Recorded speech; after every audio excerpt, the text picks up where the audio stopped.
بسم الله الرحمن الرحيم سبحان الذي أسرى بعبده ليلا من المسجد الحرام إلى المسجد الأقصى الذي باركنا حوله لنريه من آياتنا إنه هو السميع البصير وآتينا موسى الكتاب وجعلناه هدى لبني ورحمة الله تعالى وبركاته. Ambi baluma ufo ni baluma ya kuri nuko ufo Islam ya kuri naka ufo na lijana do ko kuri foli min damna no yikisi na kemanche inai na laba no de barakai ambi nu sodia di wulada ina no bi ben le 23 7e mois 2014 ma Jamaat al-Islamiyya al-Muhammadiyya ka fa barkona ni o lañini ambe sunkaro kletan laban ambo konona na ambe asumuga anu wolowla ambo de fanana ni itika kelaw o lugu fara le sundu lawka fara salama ni mu'minu ka anko bi sanuko mo ba ko bina kiyamu leydi ke antum ba kam ni ka hakilina tigi do ke ni ka soro ni ka kiyamu leydi damna ni Allah ta'ala ka ji donc antum ba fe ko kutiya ko kanfa ambalmance Cheikh Yusuf Kunela alebina Allah te bisuna ni Allah ta'ala ka ji nasani amina damna ni ke la ni yedo amina forba ka tilawatul Qur'an ke ambalmance Muhammad al-Bashir siye amina mikoro dalema alebina tilawate ka bunda daye am soro ko damna ni Allah ta'ala ka ji donc bela jeli ka bunya ba Cheikh Muhammad al-Bashir تفضل مشكور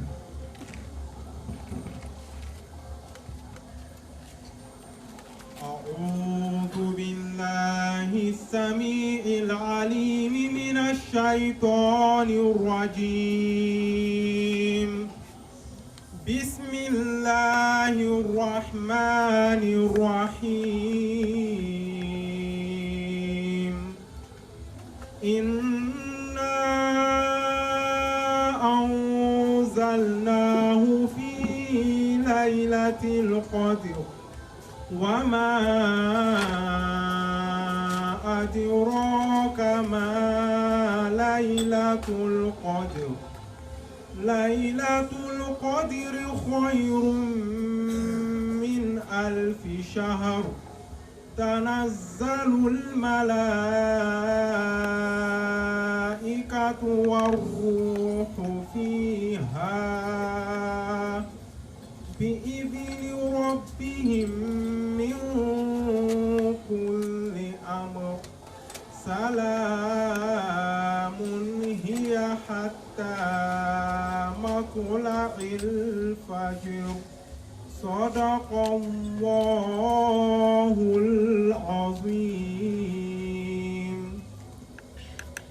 جزاكم الله خيرا كثيرا tunye ambalomance Muhammad al-Bashir ziye kanje ni Allah ta'ala kanje donc antina ko yakaru amina micro di ambalomance ma komi 22h antuna lakaba Allah ta'ala ka femi no ya no da antuluka ila masha Allah Allah ta'ala sunna nasibina pinche ni so tawara di Roma ila kanje abina international ke kamfulala abina doni ke na fa batlan fula abido ke français la ka doke jula kanda parce que kasati dana anuguma abina taka yoro gore bu fanana donc ambo fakete ni ke mo fe mo mo fi jula kamme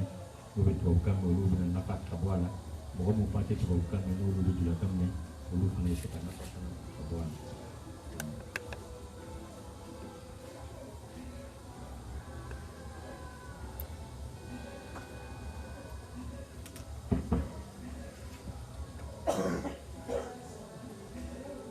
الحمد لله رب العالمين، والصلاة والسلام على أشرف المرسلين والأنبياء سيدنا ونبينا ومولانا محمد وعلى آله الطيبين الطاهرين وعلى صحابته البررة الأكرمين وعلى جميع من استنار بنوره على رأس كل 100 سنة من بعده وعلى جميع من تمسك بسنته وكل من تيم بحبه وعلينا معهم أجمعين برحمتك يا أرحم الراحمين. أما بعد، فأعوذ بالله السميع العليم من الشيطان الرجيم. بسم الله الرحمن الرحيم. الحمد لله رب العالمين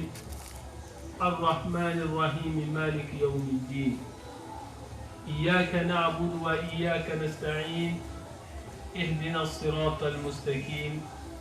صراط الذين أنعمت عليهم غير المغضوب عليهم ولا الضالين آمين. أيها الإخوة المستمعون الكرام،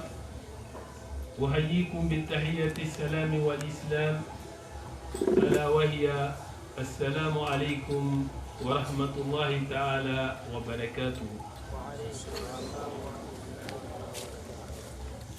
أمي الله سبحانه وتعالى تندو كفرا أكتندو كروكا. الله سبحانه وتعالى ni dunia udam masalu. Allah subhanahu wa ta'ala minna kakani tando e sankabala ani dugukolo la. Allah subhanahu wa ta'ala minni tando bela jeni ale Allah subhanahu wa ta'ala tay. Allah subhanahu wa ta'ala minna e dunia dan kabo foila. Allah subhanahu wa ta'ala fanda e dunia dan ka dunia dafa. Allah min fana na lo ni bini dunia e. Allah min na lo ni bini dunia e na mako doni ni dunia ma. N'ale le be dunia entreteni, n'ale le be dunia lamo. Ame tando ke o alai. Kafaraka tando koro kamuko sa Allah subhanahu wa ta'ala ali reyat ayre tando ka Qur'ana kono qailan alhamdulillahi rabbil alamin. O te manin ko fa amine manini ke ala ka chidu nafisa manchi. No Muhammad Mustafa sallallahu wa salamuhu alayhi. Allah tira minni Allah subhanahu wa ta'ala ka dan fɛnw na fisamanci lo. Allah tira minni Allah subhanahu wa ta'ala y'a dan k'a kɛ cidenw na fisamanci ye, k'a kɛ cidenw ka cira ye. Allah subhanahu wa ta'ala ka cira min ni Allah y'a fisaya ka tɛmɛ a ka mɛlɛkɛw bɛɛ lajɛlen kan. Allah ka ciden min ni dan wɛrɛ dan fɛn si t'a lɔn fo Allah yɛrɛ kelen. Allah tira yɛrɛ b'o fɔ an ɲɛnɛ. Allah tira ko la ya'rifu Allah illa Allah wa la ya'rifuni illa Allah. Allah tira ko foyi tɛ Allah lɔn fo Allah. O kɔrɔ t'a yira ko Allah tira tɛ Allah lɔn, mais Allah tira bɛ Allah ka bonya d'a ma ka Allah ka place d'a ma. Parce que nabi ɲuman dɔw ko olu bɛ Allah lɔn, mais Allah tira ko foyi tɛ Allah lɔn fo Allah. Allah tira bɛ tila ka mun fara o kan, a ko wa la ya'rifuni illa Allah. Ako ali Muhammadu ni Allah tɛ danfɛn tɛ ale lɔ. An fana bɛ se k'o faamuya. A faamu ka bon mun kosɔn Allah tira b'o fɔ, mais an bɛ se k'o faamuya. Parce que Allah bɛ kuma Allah tira ma cogo dɔw la Qur'ana kɔnɔ, an tɛ se k'o ɲɛfɔ. Allah subhanahu wa ta'ala tumana mina ni Allah tira n'a y'a ɲagamari a ye fuguri fili juguw kan, tumana mina ni Allah tira tun laminina n'a ka sahabaw ni se tun t'o ye fo Allah yɛrɛ ka dɛmɛ. A ye fuguri min fili ni Allah y'a kɛ fuguriba ye k'a don kafiriw ɲɛw na n'o ka sow ɲɛw na k'o jɛnsɛn. Allah bɛ kumana o koɲa kan, o waƙiyatu kan. Allah ko Allah tira ma wa ma ramaita iz ramaita walakinna Allah rama. Allah ko Muhammadu tumana mina i ka bɔgɔ fili, tumana mina i ye fuguri fili, il ma fuguri ni fili ni Allah le y'a fili. Wa ma ramaita, i ma filili kɛ iz ramaita tumana mina i ye fili kɛ walakinna Allah rama, mais Allah le y'a fili. Hali n'an dɛnna nin yɔrɔ ma an b'a dɔn k'a fɔ ko Allah tira ye kabako de ye. o tuma na ma ɲini Alahu subhanahu wa ta'ala fɛ ala cira faamuyali ala m'a dila ma ala cira fana cila fɛn min kama o le ye ko ka tugu a kɔ k'a ɲini Alahu subhanahu wa ta'ala fɛ ka se ka tugu ala cira kɔ a ma nɔgɔ a ka nɔgɔ a ma nɔgɔ an ma ɲini Alahu subhanahu wa ta'ala fɛ ala k'a nɔgɔya an ye ala cira nana le ko ka tugu a kɔ ala cira ma na ko ka dɔnkili la ka ala cira ka bonya fɔ k'a sɔrɔ an mako tɛ ala cira la ala cira ma na k'a fɔ ko an ye dɔnkili la an ye nisɔndiya ni ala cira ye k'a sɔrɔ an tɛ tugu la ala cira kɔ ala cira ka fɛn min d'an ma ka sarangana d'an ma n'o ye kuranna ye k'a fɔ ko an ye kuranna minɛ an kana to a bɛ bɔ an bolo k'a sɔrɔ an mako tɛ kuranna la n'a kɛra ten ala cira kanu tɛ kɛ tiɲɛ ye parce que ala cira nana ni fɛn min ye an mako t'o la an b'a ɲini ala fɛ ka tugu ala cira kɔ ala cira nana fɛn min d'an ma k'o minɛ ala k'o nɔgɔya an ye o tɛmɛnen kɔfɛ o nɛɛma kelen an b'o ɲini ala cira ka somɔgɔw ye ala cira ka somɔgɔ sanumaw mumini ɲuman bɛɛ ye ala cira ka somɔgɔ ye mais ala ka mɔgɔ dɔw bɔ ala cira la physiquement n'o ye Seydina Ali ni Fatumata n'o denw ye a n'o denw ka denw an bɛ nɛɛma ɲini kɛ ninnu ye ka kisi ɲini kɛ o ye o kɛla o fa fɛ bonya t'o bolo silamɛya kɔnɔ parce que ala cira denw don mais bonya b'o bolo silamɛya kɔnɔ dɔ de farala bonya nin kan parce que ala cira joli don mais o bɛ bonya parce que o kɛla ala cira fɛ o tɛ bonya ko parce que ala cira denw don mais o kɛla ala cira fɛ o kɛla ala cira fɛ o tugula ala cira kɔ o k'a ɲini ka ala cira kunna wolo o de kosɔn an ka tafsir bɔla kan ko lon dɔ mɔgɔ dɔ ka ala cira mamaden dɔ ye ka commencer k'a tando ka commencer k'a ka bonya fɔ ala cira mamaden ɲɛ changer la a jɔyɔrɔ la a ko cɛ ma alu bɛ ko nin kɛra cogo min na ko nin tɛ ten n'alu ka jurumu ye lori ye yɔrɔ min na anu ta kan ka kɛ 10 ou bien 10 lori o yɔrɔ la ye parce que anu ye ala cira mamadenw de ye n'alu bɛ bugɔ yɔrɔ min na siɲɛ 2 anu kan ka bugɔ yɔrɔ la ye siɲɛ 10 donc ala cira mamadenya la a b'a jate la cogo min na ko tɛ o cogo la donc ala cira mamadenw ani ala cira denw o kɛla ala cira fɛ o ka ala cira kunna wolo an bɛ nɛɛma kɛ o ye an bɛ nɛɛma ɲini kɛ o ye bonya farala bonya kan an b'o fisaya ka tɛmɛ an kan parce que ala cira joli bolo ni bonya nana an bɛ bonya d'o ma parce que ala cira joli mais o ma o bonya sɔrɔ ko parce que o bɔla ala cira la o ka o bonya sɔrɔ parce que o tugula ala cira kɔ donc bonya farala bonya kan ala cira fana ma o nɛgɛ ala cira ka tiɲɛ fɔ o ɲɛnɛ ala cira delila ka fɔ a denmuso Fatumata ma a ko Fatumatu bintu Rasulullah a ko ya ile Fatumatu bintu Rasulullah ala cira denmuso ala cira yɛrɛ ko a ma ten bintu Rasulullah salini min mali ma shiti ni wari min bɛ n bolo dunuya kɔnɔ i bɛ ɲininka min k'i diya n'a bɛ yen n b'a d'i ma lan ughniya anki min Allahi shay'a mais n'i ma ala ta kɛ laharalo n tɛ se ka foyi ɲɛ i ma ko n den de b'i ye n'ala k'i minɛ ni mɛlɛkɛw k'i minɛ n tɛ se ka foyi ɲɛ i ma yawma la tamliku nafsun li nafsin shay'a wal amru yawma'izin lillah o tuma la an bɛ nɛɛma ɲini kɛ ala cira ka somɔgɔw ye o kɛla ala cira fɛ Seydina Ali kɛla ala cira fɛ Fatumata kɛla ala cira fɛ Fatumata denw fana kɛla ala cira fɛ o ma ala cira janfa o tugula ala cira ka enseignement ko n'o ye kuranna ye o ɲɛnamayala kan o sala kan o ye bonya fana sɔrɔ a la k'a sababuya kɛ o ka effort min kɛ ala fana ka ɲɛma kɛ o ye an b'a ɲini Alahu subhanahu wa ta'ala fɛ ala ka hinɛ an na olu fana hɔrɔma kama ala ye se k'an kɛ mɔgɔ ye mɔgɔ min bɛ tugu ala cira kɔ o tɛmɛnen kɔfɛ ala cira ka sahabaw ka daminɛ Abubakar ni Umar ani Aliyu ni Usman ma an bɛ nɛɛma ɲini kɛ ninnu ye ka sahaba tɔw tugu a la o kɛla ala cira fɛ o ka o nin di ala cira ma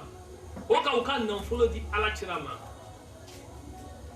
o ka di ala cira ma o ma di ala cira ma o ka di ala le ma ala nana ala ka jago dɔ de proposer o ye tijaratan ala ka jago dɔ de proposer o ye ala cira ka commerce dɔ de proposer o ye ala le kan ci ka na a ye n'a ka nafolo naani feere ala ma ala bɛ alijinɛ in d'aw ma o ka o ko pacte nin signé ni ala ye o ma pacte nin o ma bɔrɔtɔ fo ala kumana o ka kuranna kɔnɔ منهم من كذا نحبه ومنهم من ينتظر وما بدلوا تبديلا ako ala tira ka sa ko chewulo ka lahiri mita ala yo ka lahiri ni fa ko ala ka ni dima do sala et puis do sigira o be saya corona et puis o ma changer do sala o ka do ta to e lahara et puis olu yere sigira o nyebe saya na to la o ka lo ko bina ta lahara o ma buri o ma changer o ka saya ko no fo saya na e puis ta lahara ala tira ka sa bo tu bete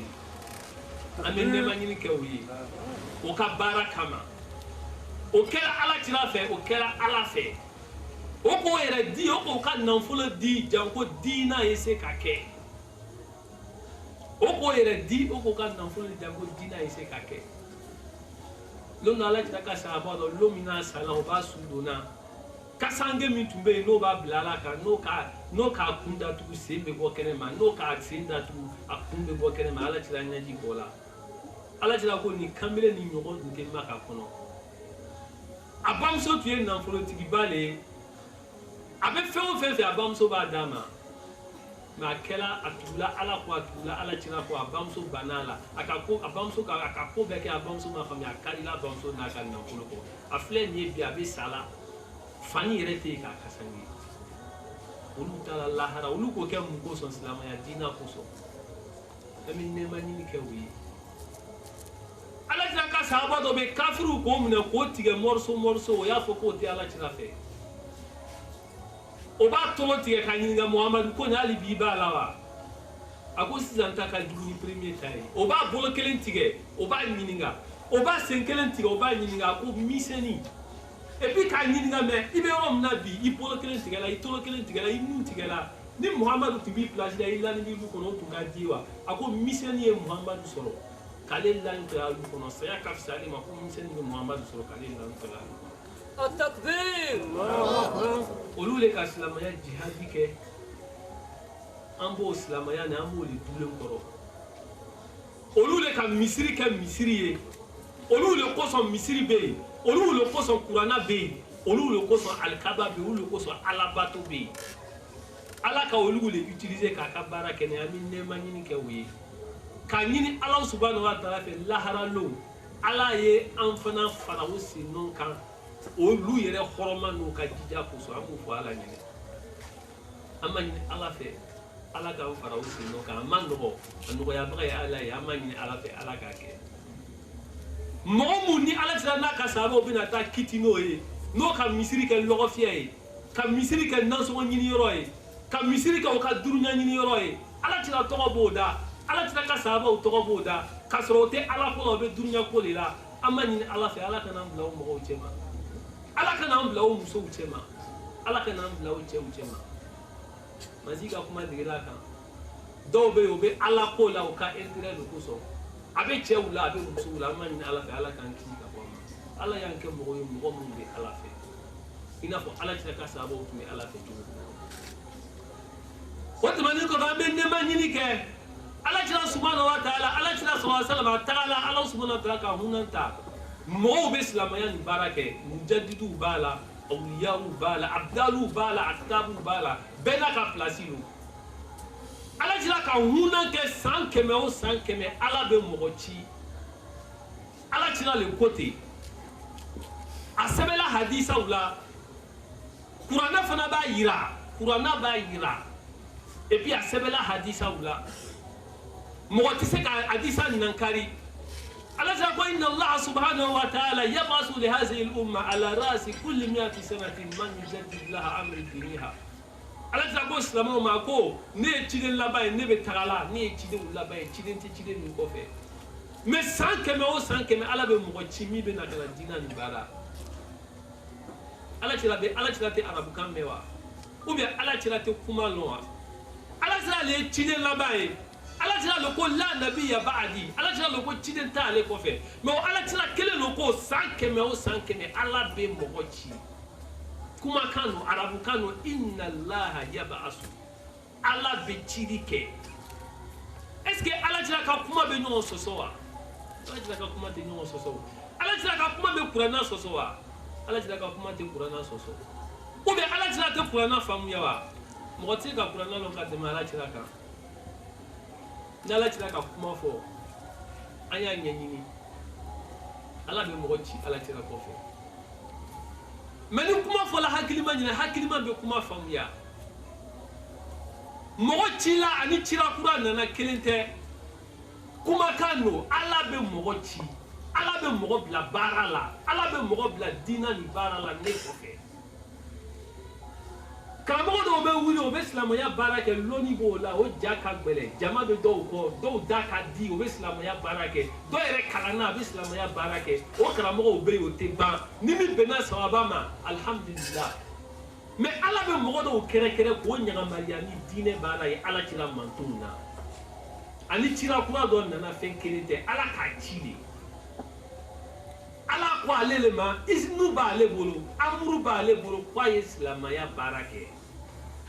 ala cira ko mɔgɔ bɛ yen san 100 o san 100 an bɛ nɛɛma ɲini kɛ o mɔgɔ ninnu ye lɔnnaw kumana o kan sunamɔgɔw kumana o kan siyaw kumana o kan faamuyaliw de tɛ kɛ kelen ye tuma dɔ la mɔgɔ fana bɛ fɛn bon i b'a jɛ mais i ka fɛn bon quand même i ka bon mais i ka jɛ mais i ka bon lɔnnaw kumana o kan kitabuw la an bɛ nɛɛma ɲini kɛ san 100 ma kɛ ko ala ma mɔgɔ kɛ ye k'a daminɛ umar bin abdul aziz ma n'o ye a mɔgɔ fɔlɔ ye diɲɛ bɛɛ sɔnna ma ka na se shafiyiw ma fo ka taa se gulam ahmad al-qadiani ma mɔgɔw ma sɔn ale de ma mais o fana ma mɔgɔ yira gulam ahmad al-qadiani ka bɔ edu jamana kan ko ale le kanu 13nan imamu ye sheikh ahmed tijani kɔfɛ n'o ye kanu 12nan imamu ye Muhammad bin Abdul Wahab kɔfɛ n'o ye kanu 11nan imamu ye ale le y'a yira a ka kanu fana kɔnɔ mɔgɔw ma sɔn a ma makakaw ma sɔn a ma arabuw ma sɔn a ma wahabiyaw ma sɔn a ma fo bi mais o ma se ka mɔgɔ yira jɔn de ye o san imamu ye o ma se ka mɔgɔ yira mɔgɔ fana m'a yɛrɛ fɔ ko ale lo fo Gulam Ahmad anw fana bɛ dugawu k'a ye an bɛ nɛɛma ɲini k'a ye parce que ala ka yira anw fana ka imam la ko ale le ye imam zamani ye n'o ye kanu 13nan ye fo kana se bi mɔgɔ min bɛ yen mɔgɔ min ka kana bɔ n'o ye Seydina Abdurahmane Ahmad Konate ye dugukolo ka cɛ fila an bɛ sanji 100 min kɔnɔ Gulam Ahmad Kadiani ka sanji 100 kɔfɛ mɔgɔ fila ma sɔrɔ dugukolo kan bi min ko ale ye mujadidi ye mɔgɔ kelen de y'a fɔ o ye Abdurahmane Ahmad Konate ye ala cira ko san 100 o san 100 ala bɛ mɔgɔ min bɔ ka silamɛya bɔ ka kuranna ta 14nan de ye ne ye a ye mun de fara a kan mɔgɔw sigila ko nabila isa bɛ na diɲɛ laban na dɔw yɛrɛ ko tiɲɛ tɛ nabila isa na ko tɛ tiɲɛ ye a bɛɛ manamanakan ala cira ale ye cira laban ye ni nabila isa nana ale de bɛ kɛ cira laban ye ni nabila isa nana ale de bɛ kɛ cira laban ye dɔw ko nabila isa tɛ na nabila isa ni de bɛ fiyɛ adamaden dɔ la silamɛya fana tɛ sɔn o ma o ye reincarnation ye silamɛya tɛ sɔn o ma o ala ko fa yumsiku lati qada alayha al-maut n'ala ka ni min minɛ ala b'a minɛ i fo lahara a tɛ sigi dunuya kɔnɔ yan saya fila ɲɛnamaya fila saya fila ɲɛnamaya fila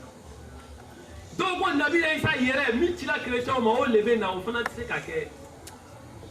lɔnna dɔw ko mɔgɔ le bɛ bɔ cira mantonw na ala bɛ nabila isa daraja d'a ma mɔgɔ le bɛ bɔ ala cira mantonw na a bɛ bɔ isa fɛ a sɛbɛnla arabuw faw k'a sɛbɛn dɔw sala o kan dɔw k'o tɛ ko nabila isa yɛrɛ de bɛ na mais dɔw ko olu ka faamuyali y'o de ye arabuw faw la a kitabuw bɛ yen Abdurahmane Konate ko ale le ye imam 14nan ye mɔgɔ min kan ka kɛ nabila isa bɔɲɔgɔn ko ye ala cira mantonw na ale de fana y'o mɔgɔw ye a m'a fɔ ko ale ye nabila isa ye nabila isa fa b'a la ba b'a la fa t'a la nabila isa ye faragɔn de ye lɔnna dɔw ko nabila isa tɛ na ko hadisa ninnu bɛɛ nkalon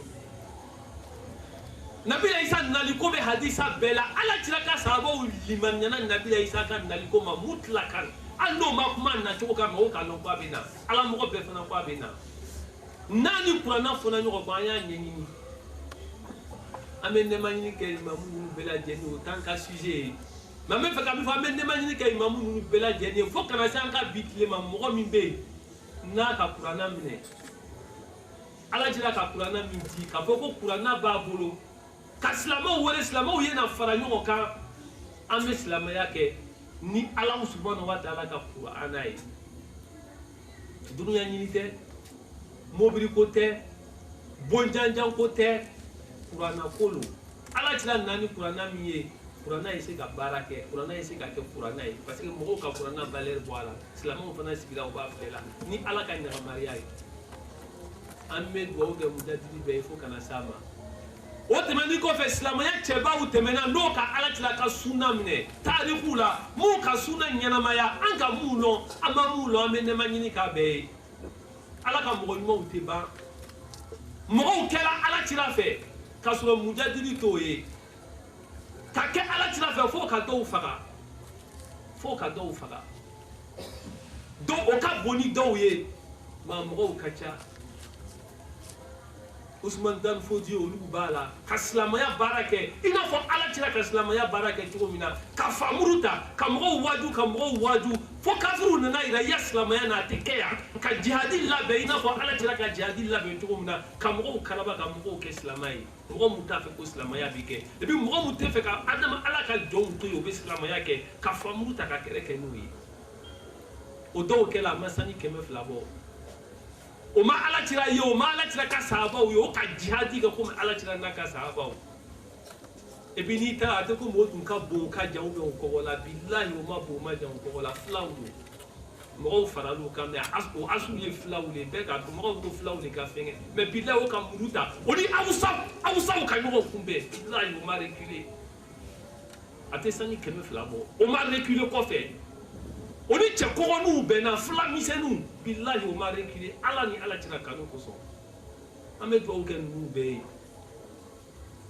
an bɛ dugawu kɛ ninnu bɛɛ ye an ka mun lɔ an ma mun lɔ ka ɲini ala fɛ ala y'an fara o mɔgɔw kan ala y'an fara o mɔgɔw kan parce que laɲini y'o de ye o tuma la an bɛ ala subahana taala ka nɛɛma ni ninnu bɛɛ ka ɲini ala fɛ ala k'an yɛrɛ nɛɛma ka fara o kan k'an kɛ mɔgɔw ye mɔgɔ min bɛ tugu ala ka diinɛ kɔ a ma nɔgɔ maa nɔgɔyabaga ye ala de ye parce que ala ko ale b'a nɔgɔya an y'a ɲini ala fɛ ala ye an haminako kɛ silamɛya ye an haminako a ye kɛ silamɛya ye bilahi an haminako a ye kɛ silamɛya an ye hami ni ala ka diinɛ ye an dusukun na an kɔnɔ tuma dɔ la a bɛ se ka bɔ kɛnɛ ma mais a ye kɛ an kɔnɔ an ye hami ni ala ko ye bilahi n'an hamina ni ala ko ye an bɛ fɛn o fɛn ɲini na ala b'a kan ye ala ko nin na dunuya bɛ se ka fara kan masiri bɛ fɛn o fɛn fɔla ko ala b'a kɛ bilahi n'an hamina ni ala ko ye ala b'a mais fo hami bɛ kɛ ala ko ye fo an bɛ hami ala ko la olu kosɔn ala tila fɔ wala taj'ali dunya akbara hammina ala tila tun bɛ ala dari k'a fɔ silamɛw ɲɛna a ye ala dari a hamina ko la belebele kana kɛ dunuya ye la taj'ali dunya akbara hammina ala kana hamina ko la belebele kɛ dunuya ye wallahi a hamina ko ya belebele kɛ ala ka diinɛ ye ala ko ale bɛ dunuya d'a ma k'a sɔrɔ an m'a ɲini ala tila ka sahabaw ma dunuya filɛ dunuya borila o kɔ o ma dunuya filɛ dunuya borila o kɔ o ka saya ta dunuya borila o kɔ an ma ɲini ala fɛ an n'an musow n'an denw ala ye hinɛ an na ala cira bonya kosɔn ala cira ka sahabaw bonya kosɔn ala cira bɔnsɔnw bonya kosɔn ala ka mujadidiw bonya kosɔn o bonya nin fana tɛ mun ye o ka fɛn min o ka ala kanu min kɛ ani diinɛ dɛmɛbagaw bonya kosɔn ala y'an haminako la belebele kɛ dunuya ye ala ka diinɛ ye ala y'an haminako belebele kɛ ala ka diinɛ ye ala y'an haminako belebele kɛ ala ka diinɛ ye بحرمة محمد المصطفى صلى الله عليه وسلم وبحرمة آله وأصحابه ووراسه وأحبابه وبرحمتك يا أرحم الراحمين وتمني قف عمي الله سبحانه وتعالى تنو كسر يعني على ككلياي تيجي ولا تيفو على كلي فلانة على لا سبانة على لا على كلي كنين على في على كتوحيد على كسبات عنك فمن قدي على كتوم فم بكاولي توحيدي على توحيدي سبات عنك ala tira ko silamɛya nin bɛna na se yɔrɔ dɔ la musiriku le bɛna kɛ silamɛw ye mɔgɔw bɛ silamɛya la mais josɔnnaw no josɔnna yɛrɛ ka fisa n'o ye o josɔn ni ala y'an kisi ka bɔ a ma mɔgɔw kɛra silamɛ ye karamɔgɔ dɔw bɛna na mɔgɔw minɛ i n'a fɔ sayid ahmad konate b'a fɔ cogo min na k'o bɛ sira tigɛ n'o ye ka t'o bila autorité cɛ ma ka tɛmɛ n'o ye mɔgɔ dɔ bɛ yen fiɲɛtɔ don i yɛrɛ ko fiɲɛtɔ don ele yɛrɛ ko a tɛ yeli kɛ ko a ye tugu i kɔ i ka minɛ ka taa se n'a ye autorité cɛ ma i k'i yɛrɛ ɲini k'a to autorité cɛ ma i ka mun de kɛ an ma ɲini ala fɛ ala k'an kisi ka bɔ a ma ni silamɛ ka silamɛya ma se k'i kisi ka bɔ ala ka filaya ma i ka silamɛya ma foyi ɲɛ i ye i ka silamɛya ma fo ala bɛ kɛ kelen ye a ka gɛlɛya nɔgɔba ye ala an ma ɲini ala fɛ ala k'a nɔgɔya an ye an bɛ seereya ni muhamɛd mustafa sɔla salama ka jɔnya n'a ka cidenya ye ala tira ka cidenya an bɛ seereya n'a ye foyi tɛ fo ala ka ciden ala tira fana ma waso ni foyi ye fo ni fila ala tira wasola ni fɛn fila le ye ala ka cidenya ala tira ma jati parce que a tun b'a fɔ mɔgɔw ɲɛna ko ale tɛ foyi ye o bamusow tun bɛ gari kelen min don na ale bamuso tun b'o don o bamuso tun bɛ cɛkɛ kelen min don na exemple le quoi ale fana muso cɛkɛ don na den de b'ale ala tira tun bɛ fɔ mɔgɔw kana siran ale ɲɛ ala tira ko ale ye ala ka jɔn de ye masi fana ka yira na k'a fɔ ko jɔnya nin de ye bonya ye mais jɔnya jumɛn ala jɔnya ala tira ka jɔnya le ta ala ka bonya bɛɛ di ala tira ma parce que a ka jɔnya ta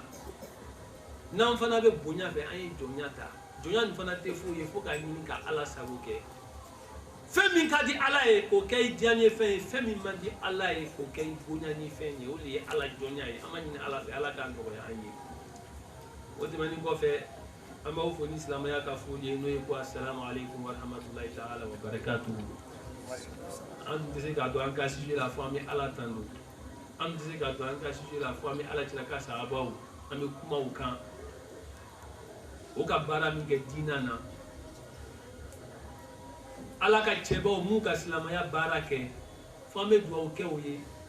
ka ɲini ala fɛ dugawu tɔgɔ a ye segin an fana ma an ye se ka kɛ olu fana parce que o taala ka tiɲɛ dɔ de tɛ jɔn de bɛna tiɲɛ nin ta jɔn de bɛna tiɲɛ nin ta ala tira ka tiɲɛ bɛna fili wa ala tira ka sahabaw ka tiɲɛ a bɛna fili wa a ma nɔgɔ dɛ saya ko lo saya ko lo adamaden bɛ siran fɛn min ɲɛ saya lo silamɛya tɛ kɛ fo saya silamɛya tɛ kɛ fo sacrifice fo an bɛ sɔn sacrifice ma ni min bɔra a la ale lo mais ala ko ni mɔgɔ mɔgɔ sɔnna saya ma ko ale bɛ ɲɛnamaya d'i ma ala ko ni bana jufa la ale bɛ kantigɛ d'i ma ni sɔnna saya ma ala ko ale bɛ ɲɛnamaya d'i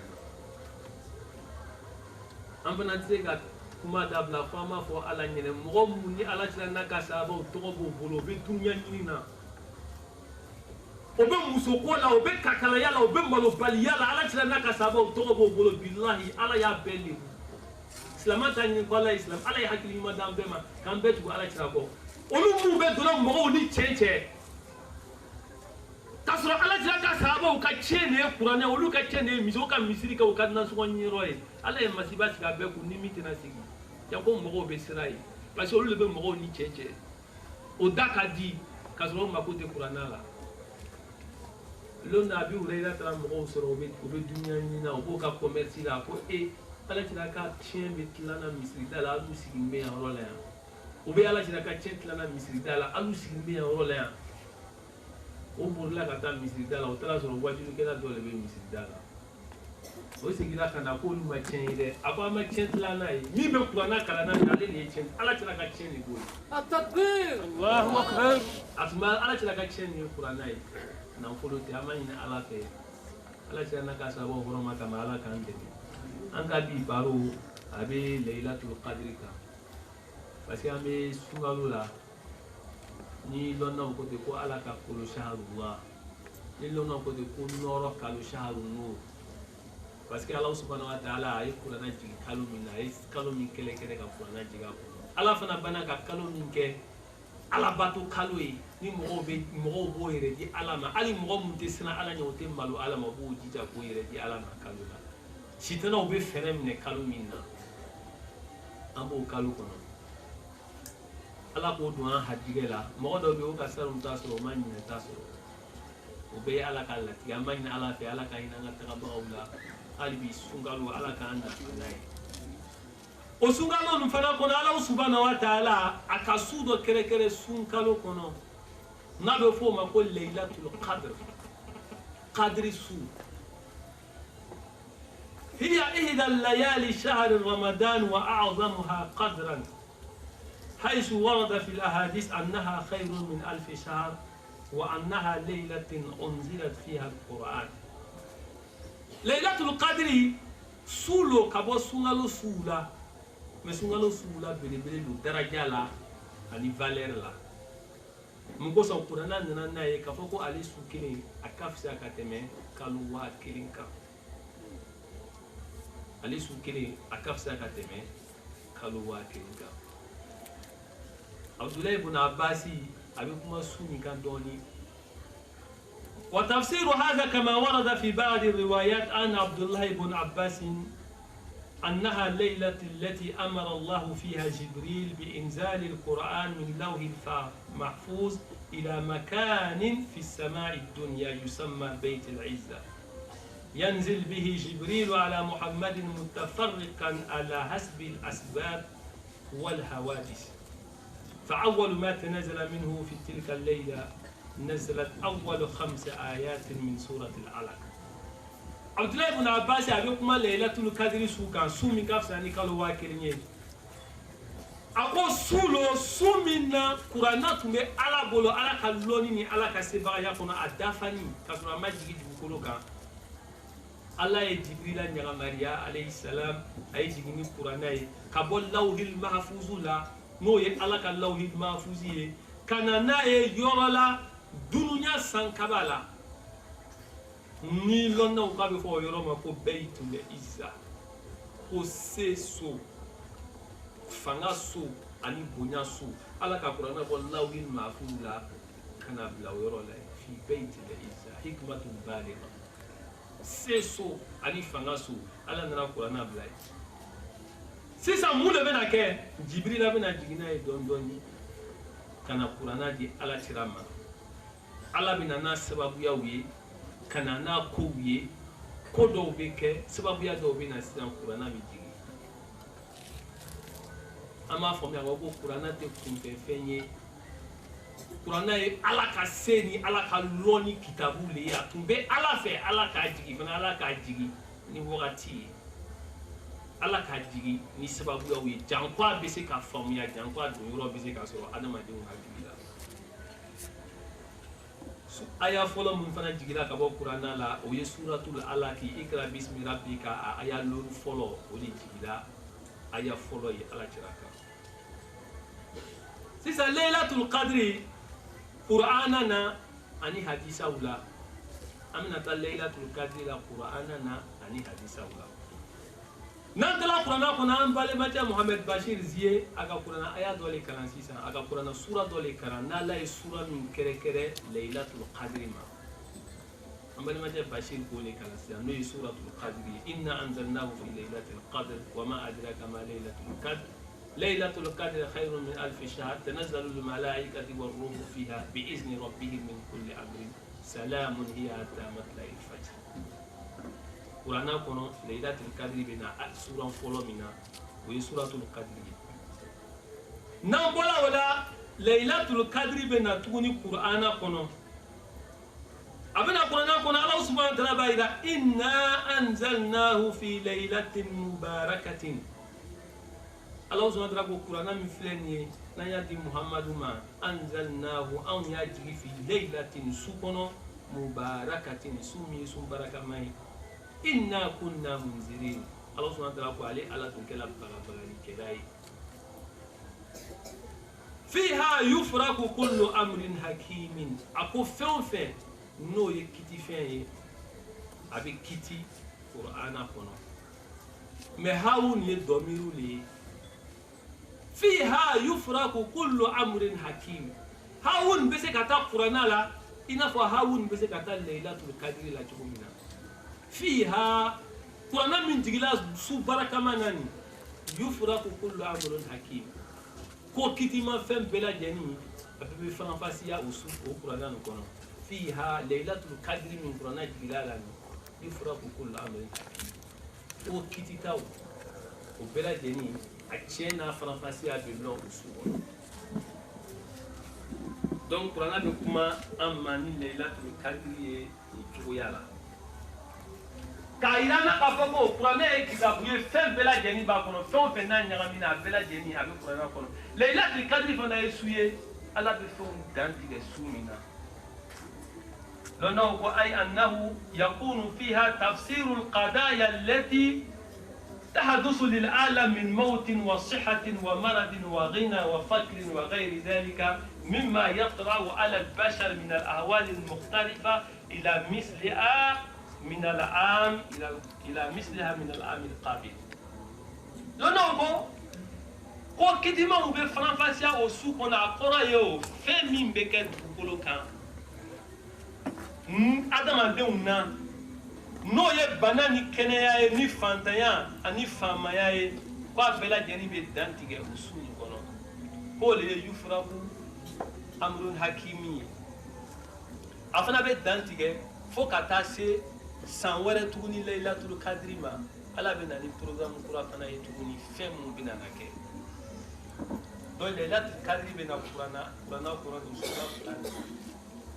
maintenant ka jateminɛ kɛ yan yɔrɔ la yan alhamdulillah an ka tafsir bɔla nin yɔrɔ ninnu kan ala bɛ kow latigɛ ala bɛ kow latigɛ an bɛ se ka don ala dɔɔni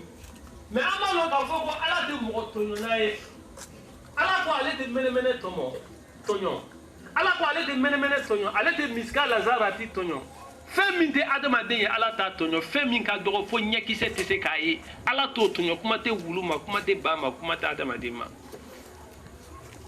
ala ma bana kɛrɛkɛrɛ k'a fɔ ko ala bɛ bana jugu bisi adamaden kan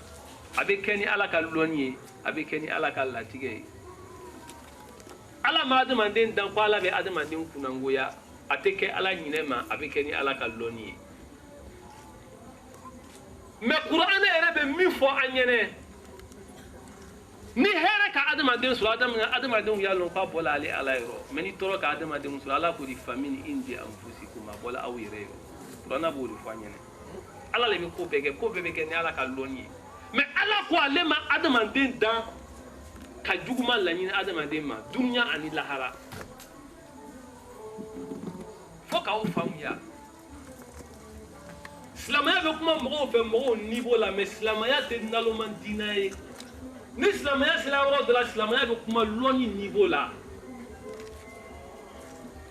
ala ko wallahi hɛrɛ o hɛrɛ n'a sera adamaden ma a bɔla ale ala yɔrɔ ni juguma sera adamaden ma famille indi an tugu a bɔla ala yɔrɔ an bɛ bana ta par exemple bana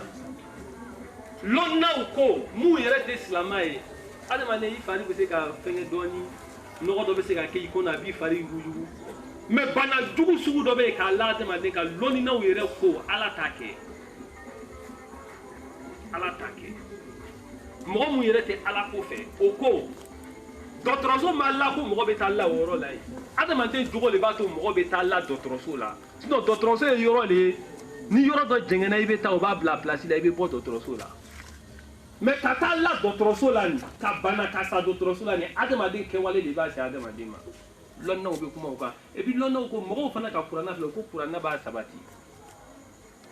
parce que ko nabila ibrahima tumana min na a bɛ kuma na a bɛ ala ɲɛfɔla a faw ɲɛnɛ a ko n'ale filila ala le b'ale kanda a ko ni kɔngɔ k'ale minɛ ala le bɛ dumuni di ale ma mais a bɛ bana fɔla tumana min na a ma bana lanbe ka taa ala ma a ka fɛn tɔ ninnu lanbe ka taa ala ma mais a sela bana ma a ko fa iza maritu a ma fɔ fa iza amradani a ma fɔ ni ala kan bana ala bɛ n filakɛ a ko ni n banana ala bɛ n filakɛ n bɛ fɛ ka min fɔ yan yɔrɔ la yan dɔrɔn layilatul kadiri fɛnw bɛ latigɛ a kɔnɔ laɲini b'o de ye adamaden ka kɛnɛya ni adamaden ka bana fo a bɛɛ lajɛlen bɛ latigɛ layilatul kadiri kɔnɔ mais est ce que ala le bɛ kunnangoya latigɛ wa ala le bɛ tɔɔrɔ latigɛ adamaden kan wa ala ko ale ma an dan tɔɔrɔ kama ala ma an dan tɔɔrɔ kama ni tɔɔrɔ k'an sɔrɔ ala ko an yɛrɛ don ni tɔɔrɔ fana ka mɔgɔ sɔrɔ mɔgɔ kan ka taa ni limaniya ye ni ko ko fana kɛra ala lo ka kɛ ni ka taa ni limaniya a bɛ kɛ furaba ye i ma mais adamaden kan k'a yɛrɛ lɔn ni mɔgɔ sera a domini cogo la ni mɔgɔ sera a domini cogo la ni mɔgɔ sera a kɔnɔbara kɔrɔ i ya bana bɛ dɔgɔya lɔnnaw k'o fɔ ala tira fana k'o fɔ cira ko bana kunkolo ye kɔnɔbara le ye bana kunkolo kɔnɔbara lo lonnaw fana ko tumana min na ni ala ka dumuni ko nɔgɔya mɔgɔ ye a kɛ problème ye dumuni ko n'ala k'a nɔgɔya i ma a kɛ problème ye tumana min na ni dumuni ne kɔni anw kɔni fɛ dun ka fa sabatini anw kɔni fɛ kɔngɔ tɛ yen a lɔn ko problème bɛ yen dumuni de ye problème ye fɛn min bɛ adamaden se kaburu kɔnɔ ni dumuni bɔra a la a ka dɔgɔ lɔnnaw ko tɛ ni dumuni bɔra a la a ka dɔgɔ hali jogo mun bɛ adamaden se kaburu kɔnɔ dumuni de b'a jogo ninnu sababuya ye dumuni de b'a jogo ninnu sababuya ye o tuma la an bɛ fɛ ka min fɔ dɔrɔn ka sabati min fɔla an ɲɛnɛ ala subahana wa taala a bɛ se ka kɛ nin su nin ye su dɔ ye ala bɛ adamaden kalan de toujours su min kɔnɔ ala bɛ sɔn kow ma ala bɛ diɲɛ ni ko dɔw ye maa ni o ko ninnu kalabali ninnu ala bolo k'a la adamadenw kan kelen tɛ fo k'aw faamuya ni su dɔ sera n'ala ko min bɛna kɛ o de bɛna kɛ dɛ n'ala ko i sen bɛna kari i sen bɛna kari n'ala ko i kun bɛna ci i kun bɛna ci silamɛ kan ka ala dari silamɛ kan ka kɛ baara ɲumankɛla ye silamɛ kan ka ko bɛɛ kɛ janko tɔɔrɔ kana s'a ma fɛn min bɛ se k'a tɔɔrɔ a ka diinɛ na n'a ka dunuya la silamɛ kan ka ko bɛɛ kɛ a kana sɔrɔ n'a k'i sɔrɔ sisan i b'a fɔ ko ala a bɛ kɛ fila ɲuman ye i ma mɛ silamɛ man ka sigi ten k'a bolo fila jan ko ala tuma dɔ la o mafuhum bɛ bɔ ala ka kuma kɔnɔ an bɛ fɛ ka kuma o yɔrɔ de kan dɔrɔn ala subahanahu wa taala a b'a fɔ salamun hiya hatta matla'il fajr ja su nin yɛrɛ an b'a faamuyala cogo min na o tɛ o ala ko salamun hiya hatta matla'il fajr bana ko fɔla kunangoya ko fɔla mais ala ko mɛlɛkɛ mun bɛ jigin nin mɛlɛkɛ mun bɛ na nin su nin kɔnɔ salam o bɛ na ni kisi de ye o bɛ na ni lapɛ de ye ni bana bɛ yen lapɛ tɛ yen o bɛ na ni assurance de ye ni siranya bɛ yen assurance tɛ yen ni kunangoya bɛ yen lapɛ tɛ yen donc su nin yɛrɛ hɛrɛ su lo nɛɛma su lo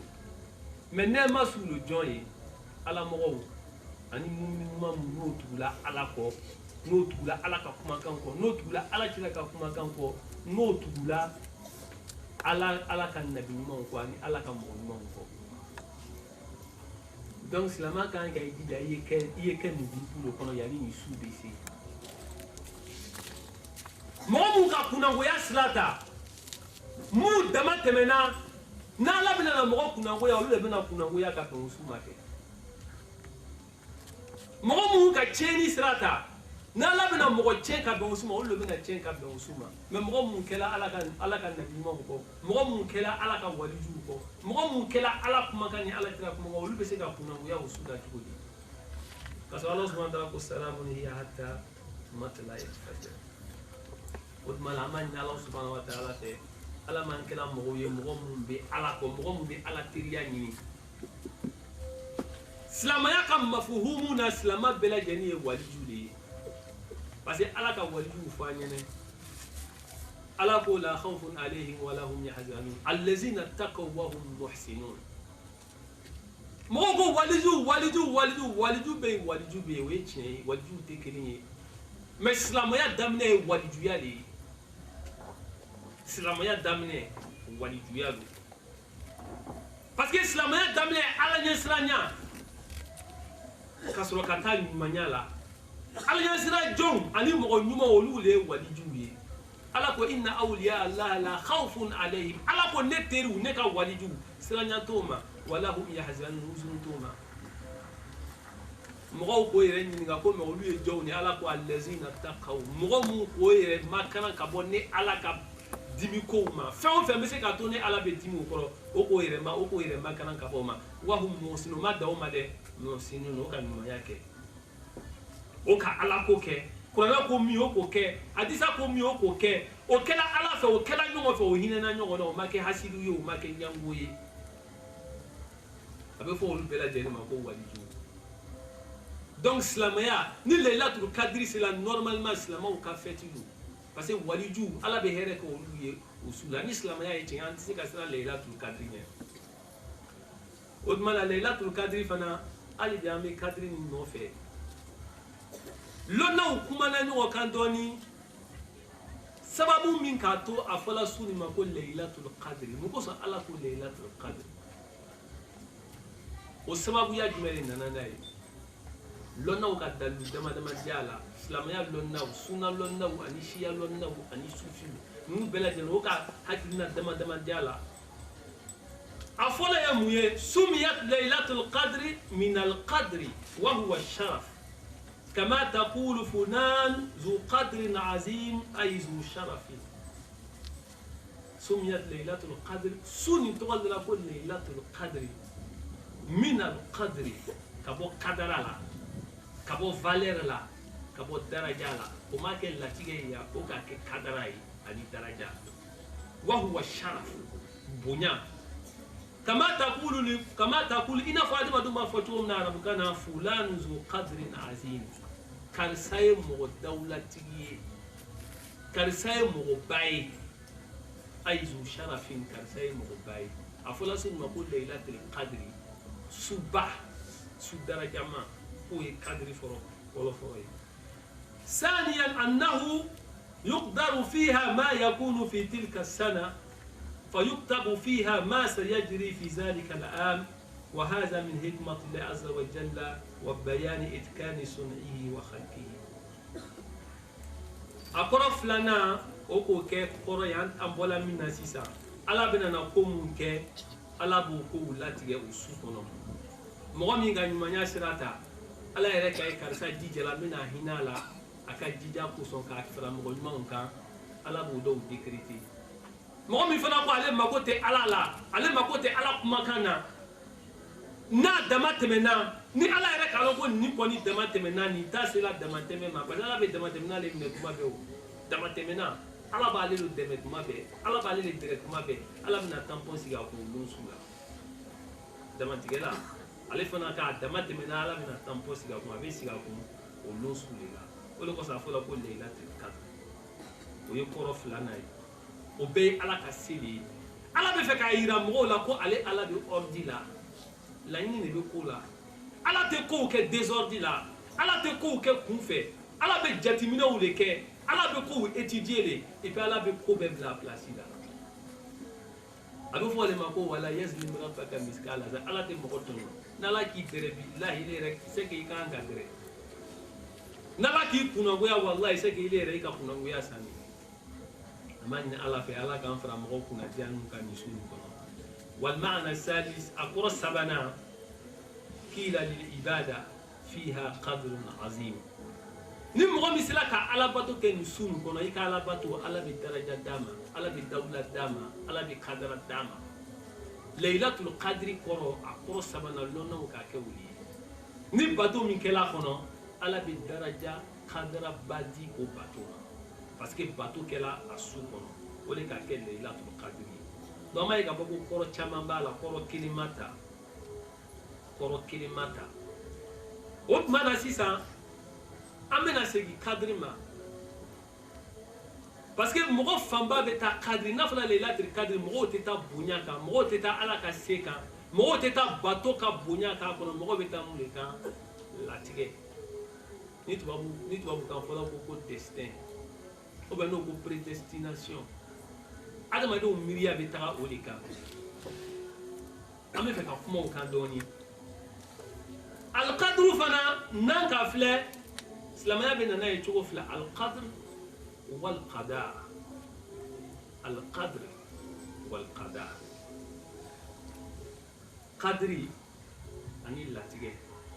Ala ka lɔnni n'a ka se ni Ala ka diɲɛ ani Ala ka ko min latigɛ arabu kamunɛw ko dinamɔgɔw ko alqadr huwa ma qadarahu Allahu min umuri khalqihi fi ilmihi Allah subhanahu wa ta'ala a ka fɛn min latigɛ a ka lɔnni kɔnɔ a ka jɔnw ka kow la Ala yɛrɛ ka lɔnni tɛmɛni kɔnɔ Ala b'o latigɛ ko nin bɛna kɛ tan nin bɛ taa tan nin tagacogo ye nin ye nin kɛcogo ye nin ye o de ye kadiri ye sisan kadaw ye mun de ye sisan huwa ma hakama Allah min umuri khalqihi. Allah subhanahu wa ta'ala ka fɛn min kiti ni bɛ kɛ tan. Ala k'o latigɛ o kiti la o ye kadaw ye a kɛla a bɛ kɛ tan foyi fana tɛ se ka bɔ o la a bɛ kɛ ten fana o ye kadaw ye n'o k'i sɔrɔ i bɛ Ala minɛ n'a ye Ala de k'a kɛ mɔgɔ fana b'a fɔ i b'a fo Ala de k'a kɛ o ye kadaw ye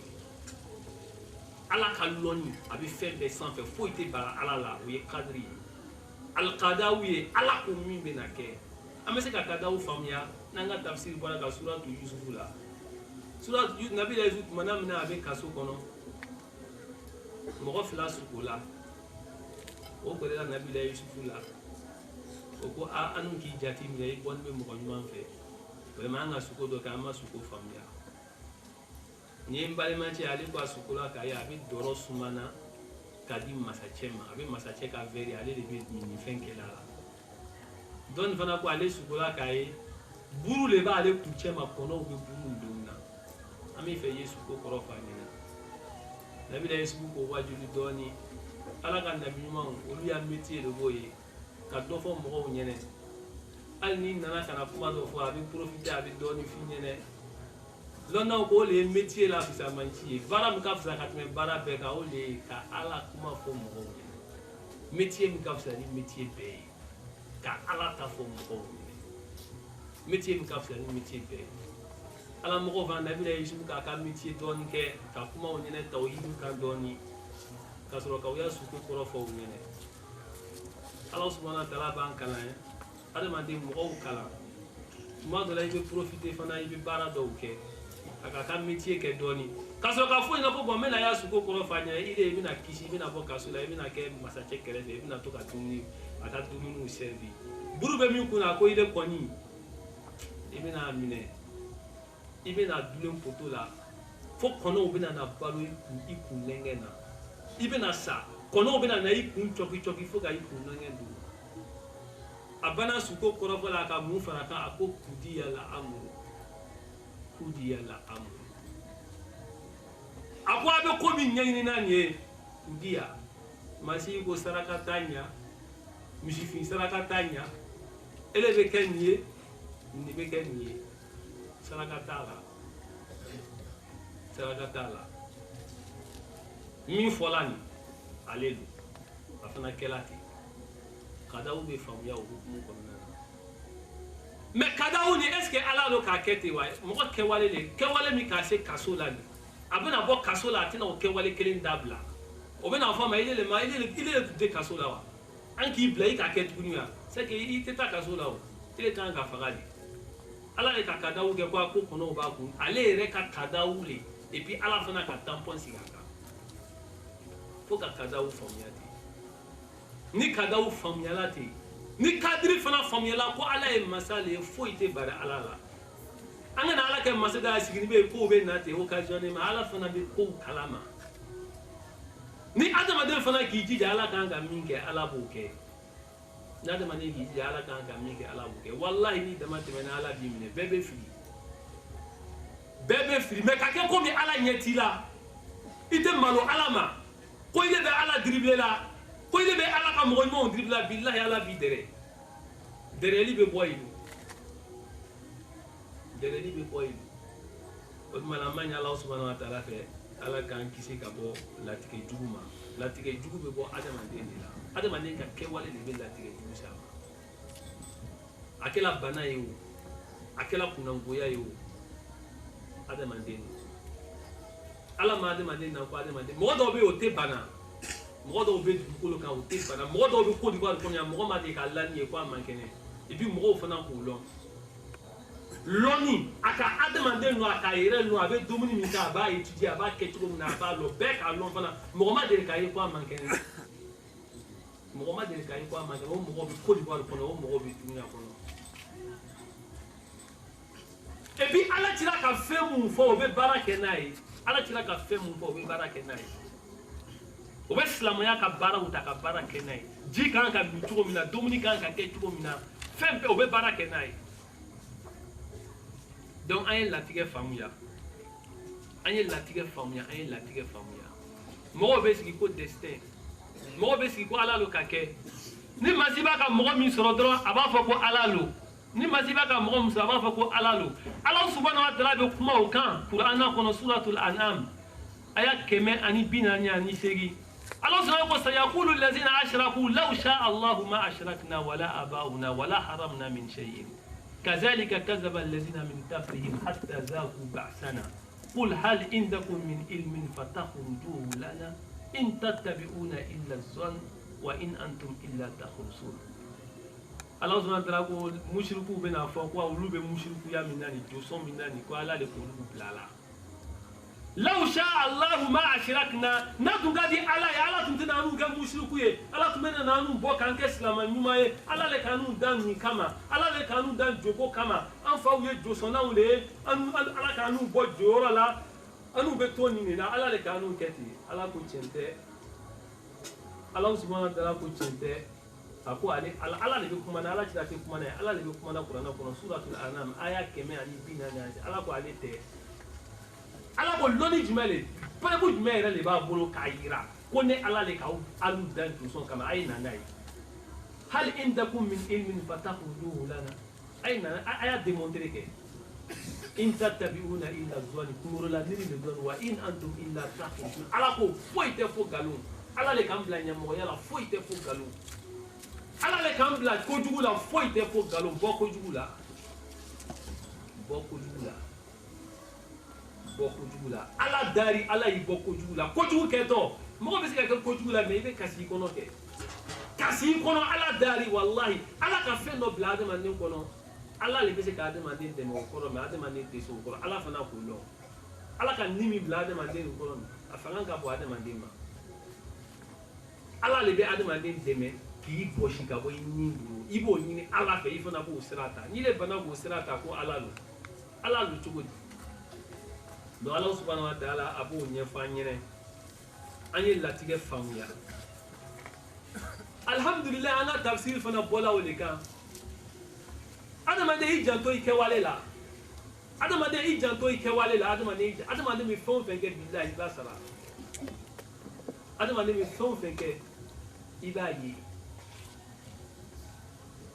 وما للإنسان إلا ما سعى وإن سعيه سوف يرى ala ko foyi tɛ adamaden fo adamaden ka min kɛ adamaden fana ka min kɛ sawfa yura dɔɔni a bɛ adamaden b'a ye a bɛ daminɛ dunuya kɔnɔ yan ka sɔrɔ ka se lahara ala tɛ fɛn bɛɛ bila ka lahara kɔnɔ dɔ bɛ yen ala b'a daminɛ dunuya mɔgɔ bɛ fɛn o fɛn kɛ i yɛrɛ la i b'a ye dunuya kɔnɔ yan mɔgɔ bɛ fɛn o fɛn kɛ mɔgɔw la bilahi i b'a ye dunuya kɔnɔ yan masiba dɔ bɛ yen an yɛrɛ lo bana dɔw bɛ yen an yɛrɛ lo fantanya jugu dɔw yɛrɛ bɛ yen adamaden yɛrɛ lo c'est vrai ala subhanahu wa ta'ala b'a yira an na ale ka jɔn dɔ bɛ yen ale b'a fantanya parce que n'a ka wari sɔrɔ dɔrɔn a bɛ taa lahara a farisogo cogo mɔgɔ dɔ bɛ yen nɛɛma b'a faga n'ala b'i fɛ ala bɛ fɛ i ye to dunuya kɔnɔ ka bato dɔɔni kɛ ka baraji dɔɔni ɲini yanni i bɛ se lahara a b'i to fantanya la dɔɔni parce que ni wari dir'i ma dɔrɔn jabɛti bɛ w'i faga parce que i farisogo tɛ nɛɛma dɔ supporter ala k'o dɔn i bɛ n'o dɔn ala jira ko mɔgɔ dɔ bɛ yen ni ka nafolo d'a ma a bɛ taa jahanama kɔnɔ mɔgɔ dɔ bɛ yen ni ka fantanya de b'ale don alijina kɔnɔ n m'a kɛ fantan ye mɔgɔ dɔ fana bɛ yen nafolo de b'ale don alijina kɔnɔ n m'a kɛ nafolotigi ye mais mɔgɔ bɛ yen nafolo de b'ale don jahanama kɔnɔ n t'ale kɛ nafolotigi ye o ye ala ka ko dɔ o ye ala ka lɔnni dɔw ye o ye ko dɔ kɛra u ye ala ka lɔnni ni ala ka se kɔnɔ mais adamaden kan k'a janto a yɛrɛ la adamaden kan ka chance bɛɛ bila a ka côté la pour k'a bɛ hɛrɛ sɔrɔ adamaden i bɛ alijina sɔrɔ cogo min na nin a chance bɛɛ créer adamaden i ka dunuya fana bɛ se ka ɲɛ cogo min na nin ye nin kɛ a sira bɛɛ tagama ni mɔgɔ bɛ jago kɛ i b'a ɲɛɲini o ni mɔgɔ bɛ sɛnɛ kɛ i b'a ɲɛɲini o ko o ko ni mɔgɔ bɛ na kɛ i b'a ɲɛɲini et puis i b'a kɛ n'i ka dunuya filɛ mɔgɔ dɔw bɛ yen o kalanna o ka kalanbaw kɛ o bɛ ko bɛɛ jate minɛ o bɛ ko bɛɛ étudier o bɛ ko bɛɛ kɛ fa dɔw yɛrɛ bɛ yen n'o kan mɛn ko fantan f'o bɛ étonner fantan mɔgɔ bɛ se ka kɛ fantan ye parce que n'ale ko a bɛ kɛ milliardaire ye yanni kalo kelen bɛ sigi a b'a schéma kɛ a b'a frapper a b'a frapper a b'a frapper a bɛ kɛ et puis a bɛ na milliard yɛrɛ la o mɔgɔw bɛ yen olu le ko vouloir c'est pouvoir vouloir c'est pouvoir an tɛ se di olu ka kuma ma ka tɛmɛ parce que mɔgɔ man kan ka ɲinɛ Ala kɔ mais tiɲɛ b'o ka kuma kɔnɔ arabu lɔnnaw fana sɔnna ma lɔnnaw ko man jadda wajada ni mɔgɔ ka fɛn o fɛn ɲini i b'a sɔrɔ lɔnnaw ko man sara fi tariq wasala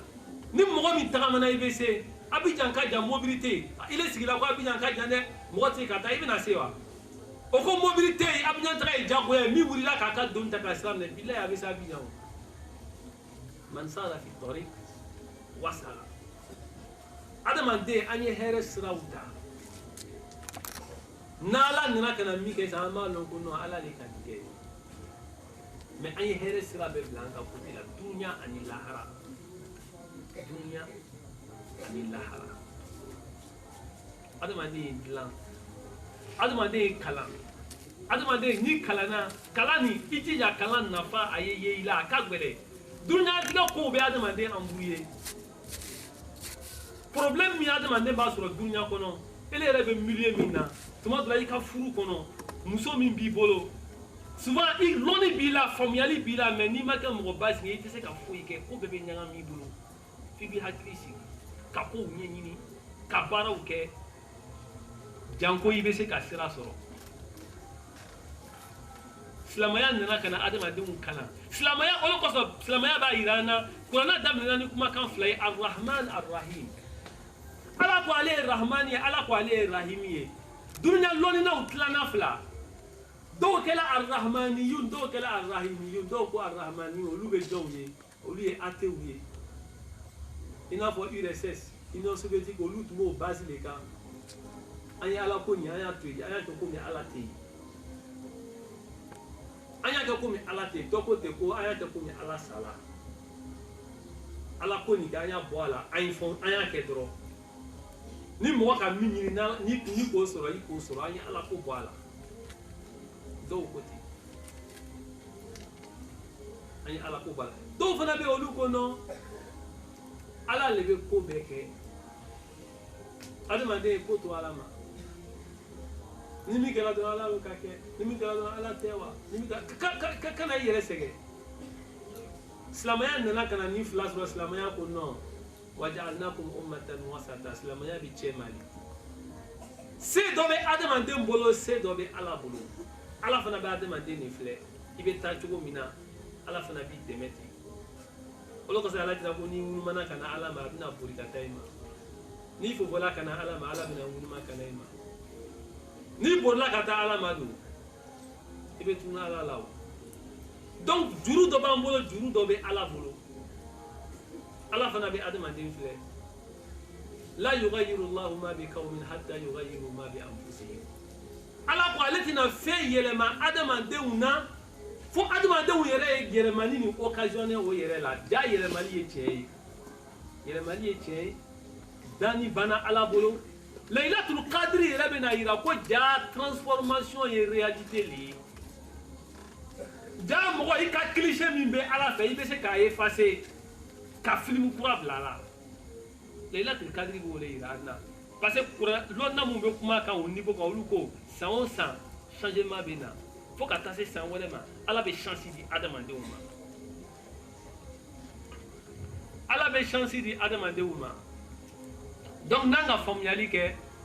Allahu subhanahu wa ta'ala Laylatul Qadri yɛrɛ de ye chance ye mun bɛ tolon kɛ Ala la olu tɛ dɛ mun bɛ Ala ɲinina Ala ka jɔn mun bɛ yen n'o ko yɛrɛ tɔɲɔ olu yɛrɛ ka lɔn ko vraiment ne tun ma faamuyali kɛ n tun b'a lɔn mɔgɔ y'i wolola mɔgɔ dɔw cɛ ma mɔgɔ milieu bɛ adamaden masiba o de kosɔn Ala cira kumana kan Ala cira ko adamaden min bɛ na silamɛya kɔnɔ kullu mawludin yuladu ala al-fitra bɛɛ bɛ na ni Ala ko de ye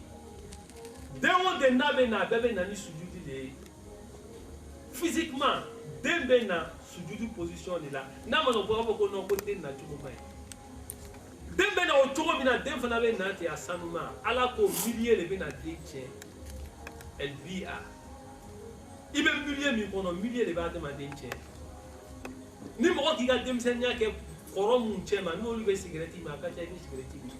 n'olu ya muso ko le ka ca a ka ca i ka muso ko n'olu bɛ ɲɔgɔn concurrence sunguru tigɛ dɔ la a ka ca n'ala ma i dɛmɛ ala ka mɔgɔ kɛrɛnkɛrɛnnen dɔ bɛ yen mɔgɔ dɔ bɛ yen o tɛ se ka ko dɔ kɛ a ta joli la ala yɛrɛ hali n'a fa b'a kɛ ala tɛ sɔn mɔgɔ dɔ bɛ yen n'a fa bɛ ko dɔ kɛ ala tɛ sɔn mɔgɔ dɔ bɛ yen ni ko dɔ nana ma ala b'a bɔ yen ala m'a dan kama ala fana t'o kɛ gansan sara dɔ don sara dɔ don ne bɛ se ka exemple fitinin dɔ di kamalen dɔ tun b'an fɛ ne yɛrɛ an bɛ si an bɛ kalan na an bɛɛ mɔna an bɛ si bon kelen kɔnɔ kamalen dɔ bɔra mali la ani n ka cousin an bɛɛ bɛ si bon u bɛ yala ɲɔgɔn fɛ ne ni n ka cousin an bɛ si bon kɔnɔ olu bɛ na n'a fɔ ko kamalen dɔ bɛ yala olu kɔ k'olu ma kamalen nin faamuya ko Mohamed a ko kamalen nin an bɛ taa yala a bɛ fɛnw san ka d'a ma parce que a bɛ cɛ dɔ ka magasin feere anu fana bɛ se ka fɛn min ka ɲi an bɛ sunguru dɔ ɲini ka d'a ma n'an k'a ta ka bila an tɛ cɛ dɔ ya bon kɔnɔ n'an ka sunguru ladon ni sunguru ka bolo bila kan dɔrɔn a bɛ sunɔgɔ a b'a fɔ ɲɛna a bɛ yɛrɛ ko olu n'an ka kamalen nin k'a wele n wele ala b'i fɛ mɛ i b'i jija ala k'i labila n balimacɛ b'a fɔ ɲɛna a bɛ lahara ko a b'i a b'a fɔ ɲɛna ko walahi Mohamed n'an ka sunguru bila don a kan ni sunguru ka bolo bila kan dɔrɔn a bɛ sunɔgɔ walahi a tɛ se ka se sunguru ma mɔgɔ dɔw bɛ ten mɔgɔ dɔw bɛ ten lɔn dɔ Afrika numéro ye an m'a écouté la cɛ dɔ ka weleli kɛ a ko ale ma foyi faamuya ale ma foyi faamuya musoko la musoko tɛ marché ale bolo a tɛ marché ale bolo ale ni muso a tɛ se ka kɛ ale yɛrɛ tɛ se ka fɛrɛ muso ma mais a kumana ɲɛmɔgɔya bolo de kan a ma kuma furu bolo kan komi radio la an b'a écouté la an yɛrɛ ka ne ko non ni jateminɛ min bɛ na ala ma nin da ɲɛmɔgɔya kama a y'a kɛ furu ye ale bɛ fɛ ka sunguru tigɛ a tɛ marché la mais a y'a essayé ka furu kɛ a bɛ na i n'a tɛ na marché donc souvent ala ka kow bɛ yen o ye ala ka hinɛ ye ala b'o kɛ mɔgɔ ye mɔgɔ min ka di ala fana t'o kɛ gansan ye ala b'o kɛ hɔrɔnmusow denw ye bilahi muso bɛɛ den tɛ ɲɛmɔgɔya kɛ bilahi muso bɛɛ den tɛ ɲɛmɔgɔya kɛ bilahi muso bɛɛ den tɛ ɲɛmɔgɔya kɛ bilahi wallahi hali da ko a b'a kɛ hali ni muso ka rendez-vous d'a ma a bɛ bana wolon tɔgɔ su fɛ bilahi a tɛ taa rendez-vous la التكبير tafsiri bɔla o de kan Masih Maudu ko a ma ni sunguruden k'a yɛrɛ minɛ cɛ ma s'a ma kamelenden k'a yɛrɛ minɛ cɛ ma s'a ma n'o ka den min wolo a bɛ kɛ ɲɛfɛ ko bɛɛ la tafsiri ma bɔ a kan wa latigɛ nin bɛ min sisan latigɛ nin bɛ min sisan ala ka se bɛɛ di adamaden ma et puis ala pɛrɛnnen don tuguni k'an dɛmɛ tuguni mais ala de bɛ adamaden dɛmɛ milieu man ɲi janko bi an bɛ dunuya tile min na dunuya man ɲi tiɲɛ kɛla nkalon ye nkalon kɛla tiɲɛ ye ala tira kuma na o tuma le kan ala tira ko mɔgɔw ye duwawu kɛ mɔgɔw ye mɔgɔ dɔw bɛ na kɔfɛ nabi ɲumanw tɛ mɛ o nabi ɲumanama don wallahi ala tira kuma na kan an y'an jija an ye k'a minɛn kɔnɔ a kana kɛ image ye n'an bɔra dugu kɔnɔ k'an yɛrɛ concentré ka tagama ka yira ko an de bɛ silamɛ ye o tɛ an ye kɛ ala fɛ an ye ala sago kɛ bilahi an ye kɛ mɔgɔ bɛɛ fɛ mais an tɛ kɛ mɔgɔ bɛɛ fɛ k'a sɔrɔ an ni mɔgɔ foyi tɛ ɲɔgɔn fɛ fo ala i ni mɔgɔ bɛɛ bɛ ɲɔgɔn fɛ mais i ni mɔgɔ foyi tɛ ɲɔgɔn fɛ fo ala hali sunguruba i bɛ se ka balimaya kɛ n'a ye o t'a yira k'i bɛ kɛ sunguruba ye mais an kana kɛ silamɛ ye k'a sɔrɔ jogo dɔ bɛ sunguruba la a t'an na billahi adamadenya bɛ sunguruba dɔw la billahi kamelenba dɔw bɛ billahi u bɛ ɲɔgɔn dɛmɛ u bɛ ɲɔgɔn sutura billahi ɲɛmɔgɔyakɛlaw billahi u bɛ ɲɔgɔn sutura dɔ ya juru bɛ dɔ la hali a tɛ fɛ mɔgɔya la o ka ya juru b'a la et puis 20 tɛ 50 tɛ 40 ani 80 an b'a kalama ni silamɛw bɛ silamɛya kɔnɔ n'o tɛ se ka ɲɔgɔn sutura n'o tɛ se ka ɲɔgɔn kanu n'o b'a ɲinina ka ɲɔgɔn lebu silamɛya ka mun ɲa don min na i bɛ ka dɔ lebu ala k'o lebu segin ma i bɛna fɔ ko latigɛ mun latigɛ mun latigɛ ala tira ko mɔgɔ o mɔgɔ i b'i balima lebu ala b'i lebu f'i ya bon kɔnɔ bilahi ala b'i lebu f'i muso bɛ tigɛ i la bilahi ala b'i lebu a t'i lebu kɛnɛma dɛ i furumuso de bɛ tigɛ i la ala tira ka nin bɛɛ fɔ an ɲɛnɛ an b'o kɛ destin ye ni mɔgɔ bɛ milieu min na ni milieu min ma ɲi bɔ o milieu la n'i nana faamuyali kɛ i bolola mɔgɔw k'i tiɲɛ milieu k'i tiɲɛ mais i yɛrɛ bɛ se ka ganiya ɲuman ta ka ala dali ka bɛn muso ɲɔgɔn ma ala bɛ se ka kow yɛlɛma ala bɛ se ka kow yɛlɛma ala de ye yɛlɛmali masa inna allaha la yughayyiru ma bi qawmin hatta yughayyiru ma bi anfusihim donc n'an ka layilatul kamɛ a bɛna na kɛ komi su min sisan ala bɛ chance di adamaden ma donc an y'a faamuya k'a fɔ ko destin sisan n'an ka tila ka taa tilayɔrɔ dɔ la a tilayɔrɔ sabanan bɛ taa kɛ sisan an bɛ taa destin sɔrɔ mun de la ala ka fɛn mun kɛ fɛn mun ye ni mɔgɔ tɛ se k'o bɔ o la ne ye farafin de ye n wolola afiriki n bɛ Côte d'Ivoire farafin de bɛ n ye ala de k'o latigɛ n kan n ya destin de b'o ye ne m'a fɔ ala ɲɛna ko n bɛ wolo Côte d'Ivoire n m'a fɔ ala ɲɛna ko n bɛ kɛ farafin ye ala ka bonya min di yan ala ka diɲɛ min di yan an bɛ se k'o bɛɛ don destin kɔnɔ mais ni lɔninaw ko bɛ kuma o yɛrɛ tɛna bonya don destin kɔnɔ a bɛ se ka kɛ den mais mɔgɔ dɔ b'a fɔ n bɛ den belebeleba fɛ puis a b'a ɲɛɲini ala b'a nɔgɔya ye peut-être tuma dɔw la a tɛ marché mais a bɛ marché dɔɔni mɔgɔ dɔ bɛ yen n bɛ den fɛ den min bɛna fariya bɛ gbɛ a tɛ kɛ farafin ye ka tɛmɛ a fariya tɛ kɛ tubabu ye a b'o domuniw kɛ a muso b'o domuniw kɛ et puis den bɛ na a bɛ na ni den ɲɛnama ye mɔgɔ dɔ bɛ yen a bɛ dencɛ fɛ a b'a sira ta et puis ala bɛ fara kan a bɛ na ni dencɛ ye donc souvent ni k'i bɛ destin kuma fɔ olu ɲɛna olu yɛrɛ bɛ na tigɛ i la mais an bɛna taa ni destin ye mun de la mɔgɔ dɔ b'a fɔ n bɛ den hakili duman fɛ den n bɛ fɛ a hakili bɛ diya a ye kɛ mɔgɔ hakili duman ye mɔgɔ min bɛ se ka l'école kɛ et puis a b'o den fana wolo tuguni a bɛ k'a ye a b'a dumuni kɛ a b'a muso bila condition na et puis a b'a den wolo yahudiyaw b'o de kɛ yahudiyaw b'o de kɛ u bɛ diɲɛ mara yahudiya muso bɛ hijabu don bilahi silamɛmuso tɛ se k'a don bi fɛnw bɛ internet la mɔgɔ bɛ se k'a filɛ walahi yahudiya muso dɔ bɛ yen o bɛ hijabu sugu min don hali denmuso sanji 12 bilahi o b'a datugu sanfɛ fo duguma o yahudiyaw bɛ yen tolonkɛla mun b'a yira an na u bɛ PD ni porte kɛ la olu ye yahudiyaw t'olu jate o mais yahudiyaw baarakɛlaw bɛ yen o b'a kɛla mun bolo kosɔn fana o ye dunuya mara yanni ala bɛ t'o don jahanama kɔnɔ lahara dunuya in kɔnɔ k'o sago kɛ yan ala fana ko ni mɔgɔ min ka min kɛ ale b'o de d'i ma n'i ka min kɛ n'i ka min sɛnɛ i b'o de tigɛ mɔgɔ mun kan ka tigɛ n'o ye silamɛw ye an n'olu tun kan ka ala ka fɛn bɛɛ da n'u de ma ala sera ko an ye ko kɛ cogo min na n'an ka kɛ ten ala bɛ fɛn bɛɛ d'a ma ala bɛ den ɲumanw d'a ma ala bɛ den hakili ɲumanw d'a ma ala bɛ den barikamaw d'a ma ala ka bɛɛ da n'u de ma dunuya kosɔn an tɛ se la k'a kɛ dunuya kosɔn an tɛ se la k'a kɛ silamɛdenw ye kɛ denmisɛnw ye mun ye kɛ o yɛrɛ fɛ kɛrɛnkɛrɛnnenya ma fɛn min ye muhamadiyadenw ye ni fɛn min wagati sera a wagati sera ni fɛn min wagati sera ni mansin kumana k'a wagati sera n facɛ n bamuso o tɛ silamɛdenw ye kɛ silamɛ hali kafiriden ɲɛnama dɔw bɛ yen bilahi cɛ bɛɛ tɛ se ka s'a ma n'a fɔra ko silamɛden don ni bilakoro fɛrɛla a ma dɔrɔn a b'a yɛrɛ d'a ma n'a taara kalo fila kɛ yɔrɔ dɔrɔn a b'a yɛrɛ mako sa o yɔrɔ la yen ka sɔrɔ ka na du kɔnɔ o ye musilamadenya o ye musilamadenya ye o ye musilamadenya ye o fana man kan ka y'an fɛ muhamadiya kɔnɔ setigi bɛ ala olu ye mɔgɔ tɛ mɔgɔ mokɛ la dɛ mɔgɔ tɛ mais ni fɛn min wagati sera ala bɛ min fan fɛ o de b'o ye et puis ala ka to tafsiri bɔla kan silamɛw kan ka kɛ ten muhamadiyadenw kan ka kɛ ten ni den min tɛ se ka kɛ ten a balokun bɛ mun de ye an bɛna don wa den an bɛna don wa an bɛna kɛ di n'a tɛ se ka kɛ ala sago ye an bɛ den kɛ di n'a tɛ se ka kɛ ala sago ye ni musow ka den wolo o ye jɔrɔ denw na den ninnu bɛna kɛ cogo di ka den lalaga ka den fa ka fani don den na o tɛ o kan ka kɛ mais o tɛ den nin bɛna kɛ ala sago ye a bɛna kɛ ala cira sago a bɛna kɛ ala ka masihi sago ye wa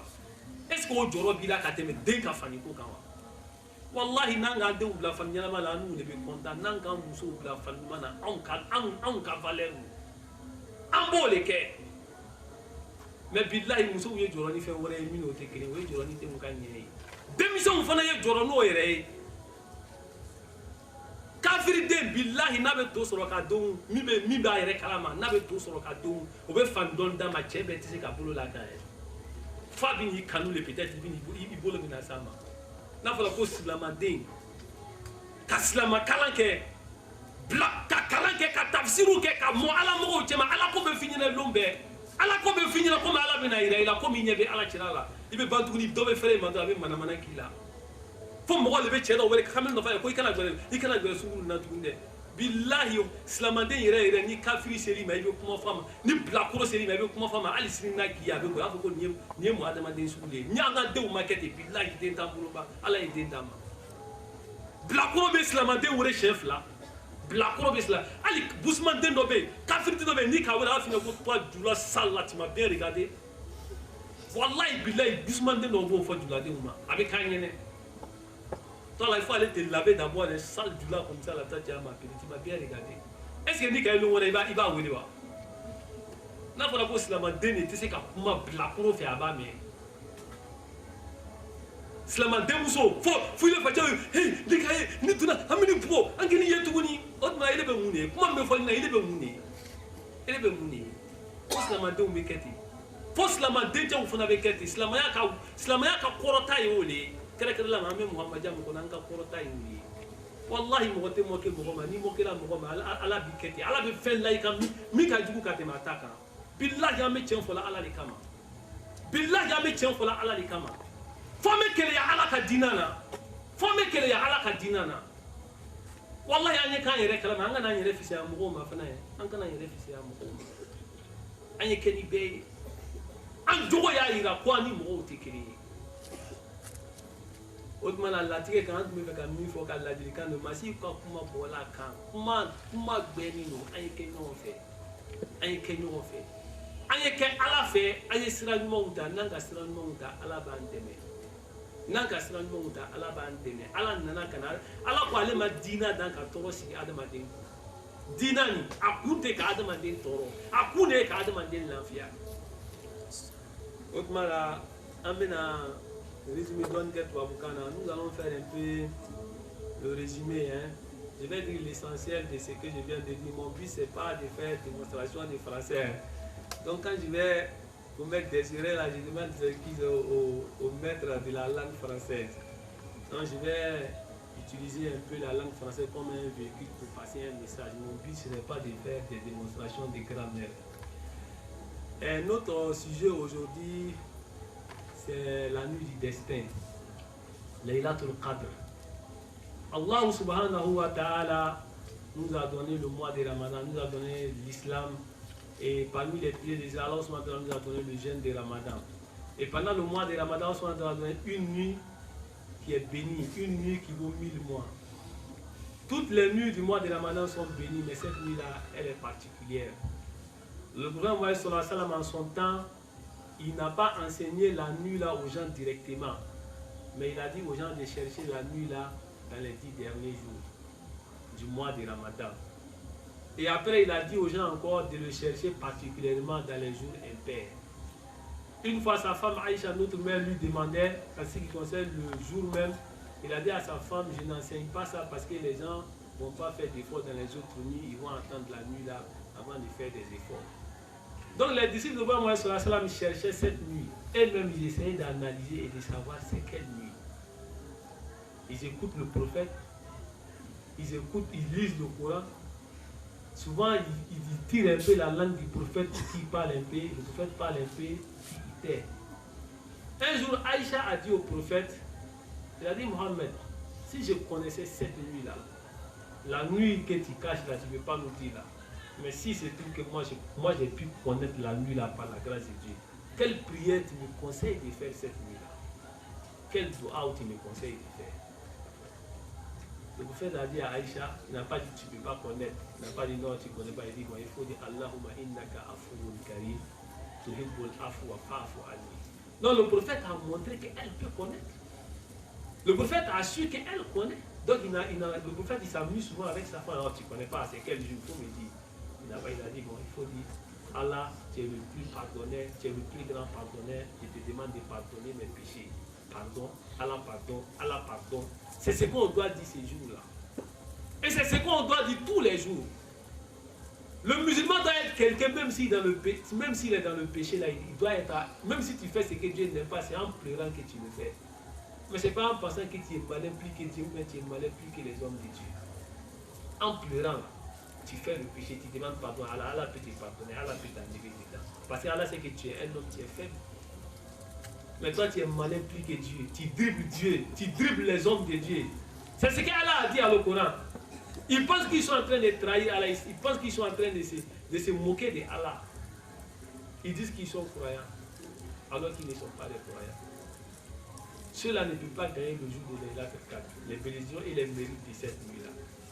Donc le prophète Mohammed sallallahu alayhi wa sallam, mais finalement les disciples du prophète savaient c'est quel jour qui est la nuit de Laylat al-Qadr. Abdullah ibn Abbas, qu'on appelle Tarjaman du Coran, quelqu'un que le prophète a prié pour lui particulièrement, en fait que Allah lui donne la connaissance du Coran.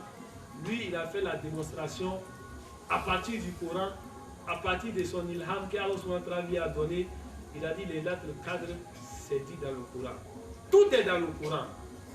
Allah dit dans du Coran que le Coran Kitabun Maknoun. C'est un livre qui est couvert, c'est un livre qui englobe des paroles, qui a des paroles cachées en elle, qui a des paroles qu'on doit décortiquer. Et puis Allah dit, nous avons dit ça, le Coran, tout ce qui est sujet important, le Coran est venu pour clarifier ça. C'est que les lettres cadre est dans le Coran. Abdullah ibn Abbas a dit le mot les lettres cadre là, ça revient combien de fois dans le Coran? 3 fois. Et quand on lit les lettres du mot, ça fait 9 lettres. Et 9 fois 3, ça va donner 27. Il a dit c'est le 27e jour qu'il y a les lettres cadre. Et beaucoup de savants musulmans sont allés vers ça. Maintenant, les savants musulmans, ils donnent des signes. Que ce soit les soufis, que ce soit les sunnites, que ce soit les chiites, tout le monde dit que la nuit là a des particularités. La nuit là, Allah fait un peu, Allah montre des signes. Donc aujourd'hui, des escrocs sont en train de prendre ça pour escroquer les gens, qu'ils connaissent les lettres cadres, que Djibril vient les saluer dans les lettres cadres, leur main est glacée. C'est des manipulations, mais il y a une vérité dedans. Il y a même un hadith dessus. Le prophète en a parlé, je ne sais pas s'il a dit, c'est un peu à côté de moi. Il y a un savant qui s'appelle Ubay ibn Ka'ab. قال أخبرنا رسول الله صلى الله عليه وسلم أنها تطلع الشمس هذا اليوم لا شعاع لها رواه مسلم. Dans un hadith authentique musulman, le prophète dit là pour cadre là, quand la nuit arrive, le soleil là, quand ça apparaît le matin, le soleil devient clément. Le soleil ne devient pas très violent. Le soleil montre une clémence aux gens. C'est une soleil douce qui apparaît le matin. Ça c'est écrit. Des savants ont dit que non, même la nuit, là, le vent devient doux, calme, parce que salamun hiya hatta matla'il fajr. Donc il y avait des signes que les savants ont donné, le prophète même a donné des signes. Donc aujourd'hui, les gens, malheureusement, sont en train d'utiliser ça pour escroquer les gens, pour avoir le monde pour montrer qu'ils sont les gens de ce monde. Donc les lettres 4, c'est la nuit où Allah subhanahu wa ta'ala rend beaucoup de ses bien faire aux hommes. Allah subhanahu wa ta'ala accepte les bénédictions des gens, les prières des gens, Allah les honore, Allah les gratifie de grandes valeurs. Et c'est la nuit aussi, d'après certains savants, où Allah subhanahu wa ta'ala décrète de certains décrets. Il y a certaines choses qui sont décrétées cette nuit-là. Par exemple, quelqu'un devait être malade. Le prophète nous a dit que la maladie là, c'est vrai, on peut aller à l'hôpital et puis se soigner. Mais le prophète a dit qu'il y a d'autres moyens qui peuvent pousser la maladie. Souvent, il y a une maladie grave devant un homme. C'est une maladie qui peut t'attraper. Mais si Laylat al-Qadr a réussi, la maladie là, Allah peut t'éviter ça. Le prophète a dit que les bons sacrifices peuvent annuler une maladie. Quelqu'un qui est malade, s'il arrive à faire un bon sacrifice, Allah lui donne la santé. Quelqu'un qui va être malade aussi, toi tu ne vois pas la maladie, mais Allah voit la maladie, une bonne Laylat al-Qadr. Allah peut dire à la maladie là de passer. Donc les lettres 4, il faut qu'on comprenne les lettres 4 en ce sens-là. Il faut pas qu'on comprenne que non, c'est une nuit où Allah décrète, il met certaines personnes en enfer, il dit que lui il doit avoir une grave maladie, lui là son pied doit être coupé. Allah n'a pas créé les hommes pour ça. Et Allah nous dit, si le bonheur trouve un homme, ça vient de lui, Allah. Mais tout malheur qui nous trouve, les malheurs viennent de nous. Et nous avons dit que même la science aujourd'hui démontre, même la santé, les hôpitaux sont faits pour qu'on y entre, pour faire des réglages et puis sortir. Aller se coucher à l'hôpital là, c'est l'homme même qui envoie ça à lui-même. Sa manière de manger, sa manière de chercher femme, sa manière de faire du n'importe quoi, c'est ça qui rend l'homme malade. Sinon, tu vas à l'hôpital, on fait un réglage et puis tu sors. Tu vas à l'hôpital, on fait un réglage. Si on suivait les règles, c'était comme ça. Et c'est ce que l'islam aussi enseigne. Il y a des gens, ils mangent. Tant qu'il a mangé, lui, il mange. Chaque fois, c'est lui qui est rassasié. Il ne connaît même pas la faim. Un homme comme ça, il ne peut pas réfléchir. Il y a des gens, souvent, c'est le sang qui pète dans leur tête. Le sang, là, ça pète. Tellement le sang est beaucoup, tellement il mange. Il ne met pas carême. Il n'a jamais faim. S'il a faim seulement, il mange. Le sang, là, ça pète dans sa tête. J'ai oublié comment ils appellent ça scientifiquement. Il y a des grands qui sont morts de ça en Côte d'Ivoire. Cérébrale. Voilà. Comment on appelle ça? Commotion cérébrale. Voilà. Il y a M. Sam qui est en train de donner le nom. On appelle ça Commotion cérébrale. commotion cérébrale. C'est le sang qui pète dans les cerveaux. Il y avait un grand chanteur en Côte d'Ivoire ici, on l'appelait XX quelque chose là, il a fait ça. Il était bien, il mangeait, il a fait ça. Tout le monde est au courant. C'est le sang qui a pété. Le sang a dépassé les limites. Voilà pourquoi on nous demande de gérer. Et le cas est bien pour le dire. La science aussi démontre, par les soviétiques qui sont athées, les soviétiques ont démontré que toute personne, tout citadin doit jeûner 4 semaines dans l'année. Les soviétiques, ils ne croient pas en Dieu. Le Coran, là, s'ils ont eu, ils vont brûler. Il y a le Messie qui a l'habitude de venir, il y a un moment au temps de Mahdi, les califes de Mahdi, son fils, il a envoyé un missionnaire pour aller prêcher les gens en URSS. Ils ont fait un lavage des cerveaux. Lui qui vient pas, ils l'ont pris, ils ont fait des piqûres sur lui. Tout son cerveau, là, il est venu chez lui, il ne connaît même pas sa femme, il ne connaît même pas ses enfants. Ils n'ont pas besoin de ça. Mais eux, là, ils ont démontré que toute personne qui vit en ville doit gérer 4 semaines. Pendant 4 semaines dans l'année, ça fait 1 mois. Tu dois faire le matin, le soir sans manger. Ils disent que c'est bon pour le corps de l'homme. C'est le corps de l'homme qui demande ça. Donc la santé, là, souvent, quand notre santé, là, ça se détériore, là, ça vient de nous-mêmes, ça ne vient pas d'Allah. Et la nourriture, là, il faut en faire un problème quand ce n'est pas un problème. La nourriture, là, il faut en faire un problème quand ce n'est pas un problème. C'est le problème. Il faut savoir manger. Il faut limiter les manger. Il faut manger un peu le matin. Ou bien il faut déjeuner comme ça le matin. Moi, j'enseignais aux 2 plateaux. J'enseignais les enfants des riches. Il y a des gens, quand ils se réveillent le matin, là, c'est les petits papas, je ne sais pas comment on appelle ça. Des multimillionnaires. Papa solo. C'est ça, on lui donne. Il s'habille, il prend sa valise en sortant, on lui donne papa solo là. Il coupe comme ça. Il enlève les trucs dedans, il prend un couteau, il coupe comme ça, un carré, et puis il fait ça. Il mange comme ça, il mange des dés, puis il boit de l'eau, il va au bureau. C'est jusqu'à midi qu'il va manger. Mais nous, comme on mange, nous, quand on n'a pas de vision, regarde comment on mange. Bill Gates là, c'est l'homme le plus riche du monde. Moi, mon ventre est plus que son ventre. Hein? Moi, il est multimilliardaire. Moi, mon ventre est plus que son ventre. Donc là, c'est la santé. Il faut qu'on change de comportement. Ce que nous voulons dire, le destin, ça est dans notre main. Vouloir, c'est pouvoir. En français, on dit vouloir, c'est pouvoir. L'homme qui veut peut, que ce soit sur le plan spirituel ou sur le plan physique. Et la pureté est la base de toute accusation. Tout ce que l'homme peut acquérir comme bonheur ici-bas, comme dans l'autre bas, la pureté est à la base de tout. On demande à Allah de nous aider. Maintenant, le destin de l'homme est dans ta main. Allah est là pour t'aider. Nous avons dit que le destin là, il y a un bout qui est dans notre main, il y a un bout qui est dans la main d'Allah. Où l'homme veut partir, c'est là-bas, Allah t'accompagne. Maintenant, il y a un destin qui est décrété, l'homme n'y peut rien. C'est la contrée de l'homme. Tu es né en Afrique, tu n'as pas demandé à naître en Afrique, tu n'as pas demandé de naître à Paris, tu n'as pas demandé de naître aux États-Unis, tu es né à Ouagadougou, tu n'as pas demandé ça. Ça, c'est un destin que Allah t'a forgé. Maintenant, les autres choses là, surtout le côté humain, caractère humain, nous avons beaucoup de choses. Nous devons faire beaucoup d'efforts pour nous mettre à l'ordre. Vraiment, on ne veut pas faire une longue narration en français, parce qu'on a beaucoup parlé en dula. On demande à Allah subhanahu wa ta'ala de nous aider. On demande à Allah subhanahu wa ta'ala de faire de sorte qu'en tant que des musulmans, en particulier des Muhammadiens, toutes nos nuits soient des nuits d'été, toutes nos nuits soient des nuits de destin, en suivant, en donnant d'Allah subhanahu wa ta'ala dans leur cœur. Il faut que ça soit là. Il faut que notre ambition soit de faire la volonté d'Allah. C'est très très important. Et il faut que nos femmes développent ça. Il faut que nos femmes développent ça. Il faut qu'elles mettent Allah. Nous allons honorer Allah. Il faut que leur but objectif, leur objection première soit l'honneur d'Allah et de son messager. Aujourd'hui, celui qui représente Allah, celui qui représente le messager d'Allah, c'est le réformateur du 14e siècle, qui est le Messie premier à il est avec nous. Il n'est rien. Il dit Allah. L'honorer, c'est honorer Allah. L'honorer, c'est honorer le messager d'Allah. Il faut que ça soit notre objectif. Si cela est ancré en nous, Allah va le faire. Allah va le faire. Et Allah est en train de le faire. On On ne connaît pas Allah, on ne connaît rien, mais là, il est en train de le faire. Et puis il y a des enfants qui sont en train de donner au Muhammadiyya. S'ils s'amusent avec ces enfants-là, là, ils vont aller en enfer. Parce que les enfants-là sont des garanties d'Allah.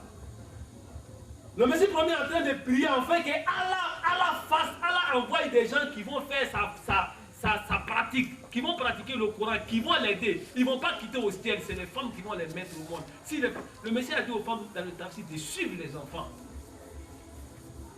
de parler aux enfants et de dire aux enfants de se tenir bien, surtout les filles. C'est les femmes qui vont leur dire de faire ça. Les hommes ne peuvent pas faire grand chose dedans. Il faut que les femmes s'y mettent. Il faut que les femmes s'y mettent. Il faut que les femmes mettent. Le rayonnement de l'islam, là, il faut que ça soit dans leur cœur. Il faut qu'elles pensent à ça. Nous, on est prêts à tout. Il faut être maudit pour ne pas t'occuper de ta femme. Il faut être maudit pour avoir les moyens de faire quelque chose pour ta femme et puis ne pas faire ça pour ta femme. Mais c'est un maudit aussi qui va suivre une femme. Billahi, c'est un maudit qui va suivre une femme. Jusqu'à la femme, quand elle va voir ses amis là, elle tape sa main dans leur main comme l'imbécile là, il est derrière moi comme mouton. Wallah, c'est un maudit qui va suivre sa femme. Mais c'est un maudit qui peut faire quelque chose pour sa femme, qui le mérite et puis il ne va pas le faire aussi. Lui, il est quel homme? Notre prophète nous a enseigné khayrukum khayrukum li ahli. Et la femme va s'amuser avec nous et puis quand elle voit ses amis, elle tape sa main dans leur main. Pour leur montrer que non, je l'ai eu. Je l'ai eu, il est derrière moi comme un mouton. On n'insulte pas quelqu'un, hein. On n'insulte pas une femme. Hein. Billahi, c'est la vérité, on est en train de dire. C'est un maudit qui va devenir comme ça. On demande à Allah de nous aider. Et nous sommes condamnés à faire la volonté d'Allah. C'est la communauté du Messie pour nous aller sur notre salam. On est condamnés. Hein. On est condamnés, il n'y a pas de recul. Soit on meurt. Wallah, il me dit que Allah Samoui avait ça. Billahi, Mohamed Abetara, il peut ça, Mohamed Abetara. Ou bien Allah Samoui, Billahi, il y a ce qu'il a fait. Quand on dit qu'on dit que vous ici, à te vous dire tu as fait la vie en Billahi, ni mon mot kato il ça. Billahi, Mohamed Abetara. Tu es comme une soie, ni t'es ni mon papa. Wallah, on ne peut pas échouer. Si on a échoué, Allah a échoué.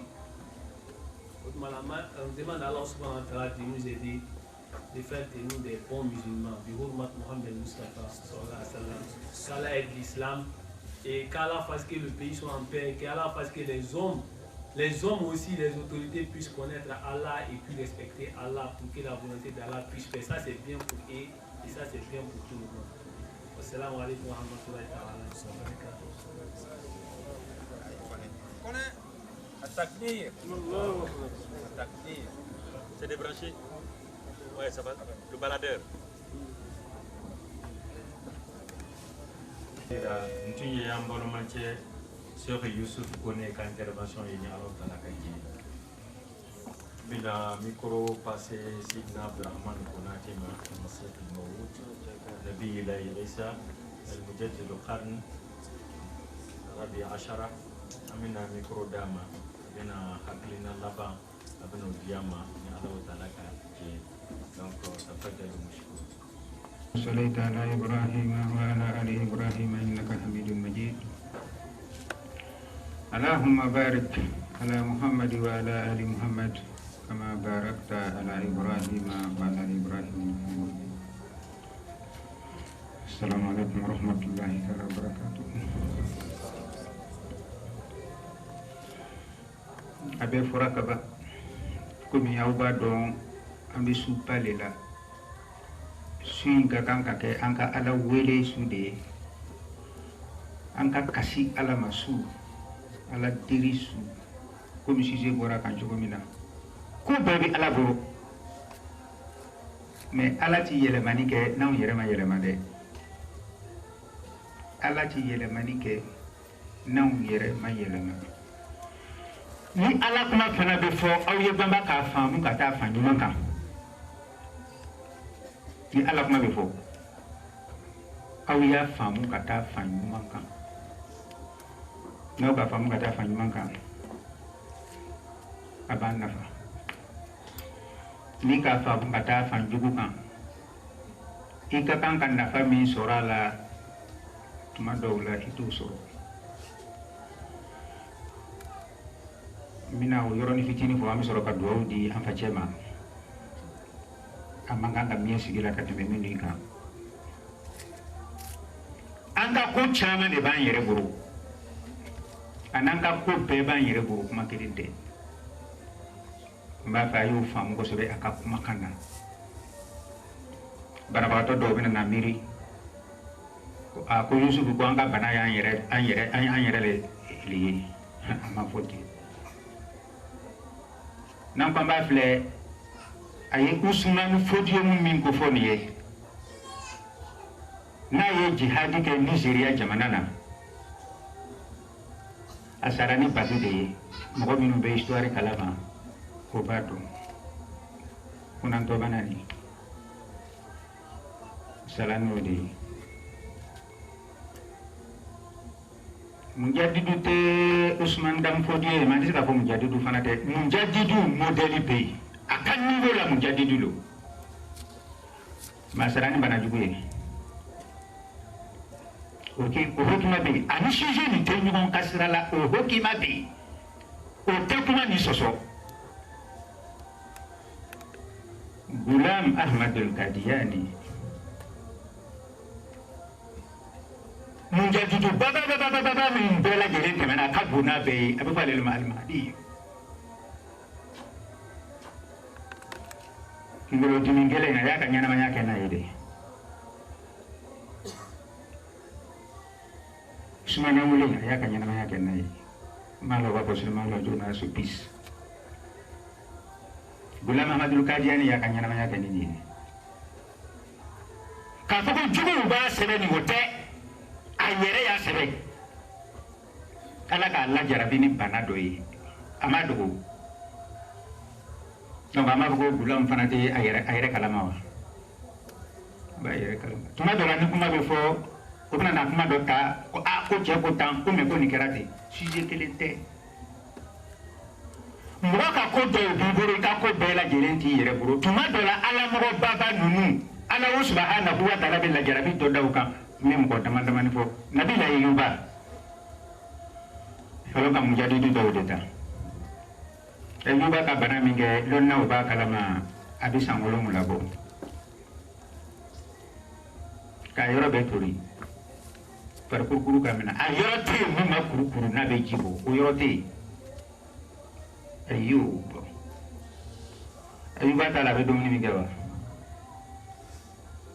Ayuba t'a yɛrɛ kalama wa mais Ala ka bana bila Ayuba la fo y'a gɛn ka bɔ jamana fo y'a gɛn ka bɔ dugu la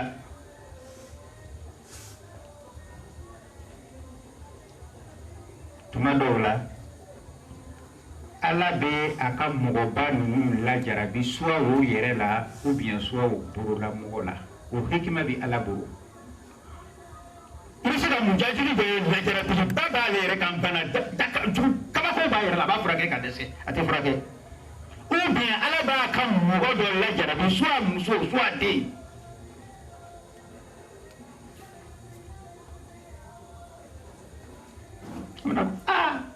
pourquoi Ala Ta'ala bɛ nin fana kɛ ni mɔgɔ ka mɔgɔ kanu k'i bɛ hɛrɛ de k'a tigi ye mais ni ka mɔgɔ kanu i bɛ kɛ de ka problème dɔ ta k'a latigi kan pourquoi voilà o de ye kanu nin ye o de ye kanu nin ye an y'a filɛ o b'a fɔ min ma ko Cheikh Nahamahullah ni Sheikh Ahmadu Tijani ka kalanden takamana de n'a ma sɔn tubabu ta ma a ma sɔn Faransi bolo a ka dangadenya la cogo si la o y'a nɛgɛ ka dɛsɛ o y'a sigi de k'a dɔgɔya k'a bila bato na ka taa fili Faransi fo k'a faga o yɔrɔ la yen Tijani o ko a ma sa k'a bɛ ten k'a bɛ na anw mako t'o manamanakan nin na o an bɛ hakika de kɔ o de ka anw lasi o a ma o layi la parce que a ma sɔn dangaden bolo u ye dɔgɔya de k'a ma sɔn o ta ma o taara ne o taara faga o de ye anw lara n'o ka a ma sa a yɛrɛ a panna ka taa sangolo la a donna a y'a ka pataki bɔ ka da anw mako bɛ jinɛmori la wa anw ma lase o a ma wula la o manamanakan ninnu kosɔn anw lara la min kɛra kɛnɛ kan Ala yɛrɛ k'a ka tiɲɛtigiya min jira ka ban dangaden bolo o de ye hakikamɔgɔ ye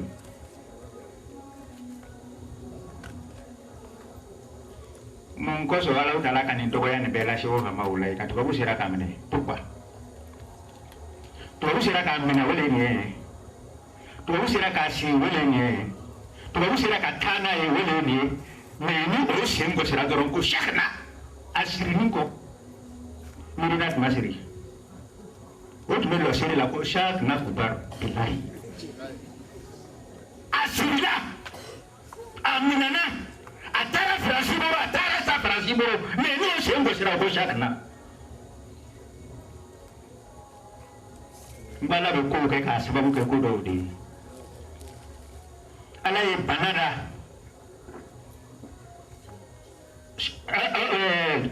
Fodion kan atau Usman dan Fodion ka bagi bilala ka borona sentige jangon naloma minun tugura ko kana folon do la ko na ko fenu doron ka beke ale yere banana masika yere furake ala kan nema do kandama ni sheku bayre na do fama ko Gulam Ahmadu Kadiyani ni mahadilo kungono dini ya furake ka dese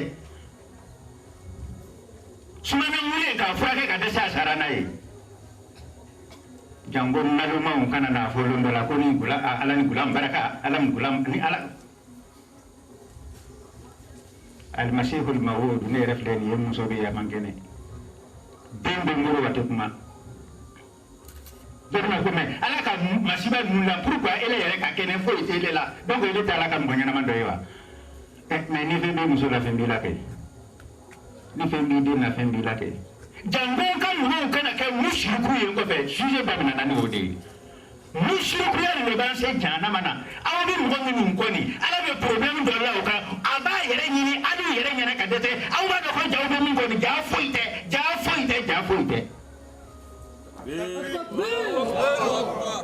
ne bo le fa ngam go nya ite foye hali bana ba to ni be muronde se be fura ga jawo mo gore na be tubun ko ala kama be tubun ko ala kama na be sanko ala kama aw be sanko ala kama me na fara janga den ko ala ta te ke billahi ambe be sa o tubun ko wole kama aw ma tubun ko parce que fura be ngoro aw ma tubun ko parce que mesi na furu fura ka wiye mesi ka den fura ka wiye ni mi mankene mesi ka fura ke ote aw tuguran ko parce que ko ala ko qur'ana bilala kabe an ka qur'ana ni dakalo ate ku cera iba fo kwate ke bitai Allahu akbar munjajidu nana o yo bugo yo fara masihute mba fo kene kande billahi masihute التكبير ثم التكبير ole ko so ngol nafiru segaran ko mo min nafiru roni e ala tuma be la jeli nan ko kuma na meni fo mo min turan ko ka so wala nani halo bamso tumo woro bilai halo bamso tumo woro التكبير ni be tubun ko ijikeke alai hali jina o ni mo ko faranyo ka o de ka lo mamadiya nyakoro jina ni mo ko o te se ka lo mamadiya nyakoro o te se Abdurrahman ko problem teo masih ko problem lu Nabiullah Isa masih ko problem lu ala kira ka kalanden ko problem lu dafi ko problem te malien ko problem te ivoirien ko problem te afrique ko problem te التكبير ni famuna ambinye ni yorola kuma plan te mo soso anga ko ban yere buru bana ba to nun ka bana ni ka ya tigila ni lo to sura yere lo we o problem be mais ala subhanahu wa ta'ala bi mo do kere ka problem do law ka o problem ye ni na le o ni yere ma mo kana na o ke ala yo na ta ngo soro lahara o kan ngo min fana be ko famu o be se ka lo ko ja ambi min ko ni ja te se ka finye ja te se ka finye amba ko ala yere le kama abana nti me ta yoro de min be famu kuma na o yoro le be ni mais Yusuf dasira yoro do ma akul fulani o hamsa pusi mais c'est lui qui s'en confond allez s'il veut me faire la tape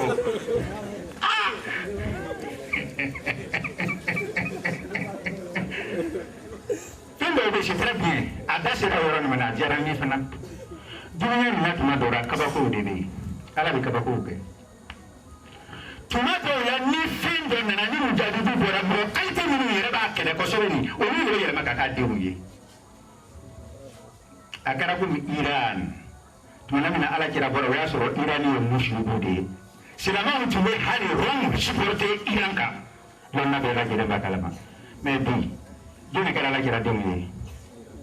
Iran donc hausa nana ke fodo winde ni hamno poussé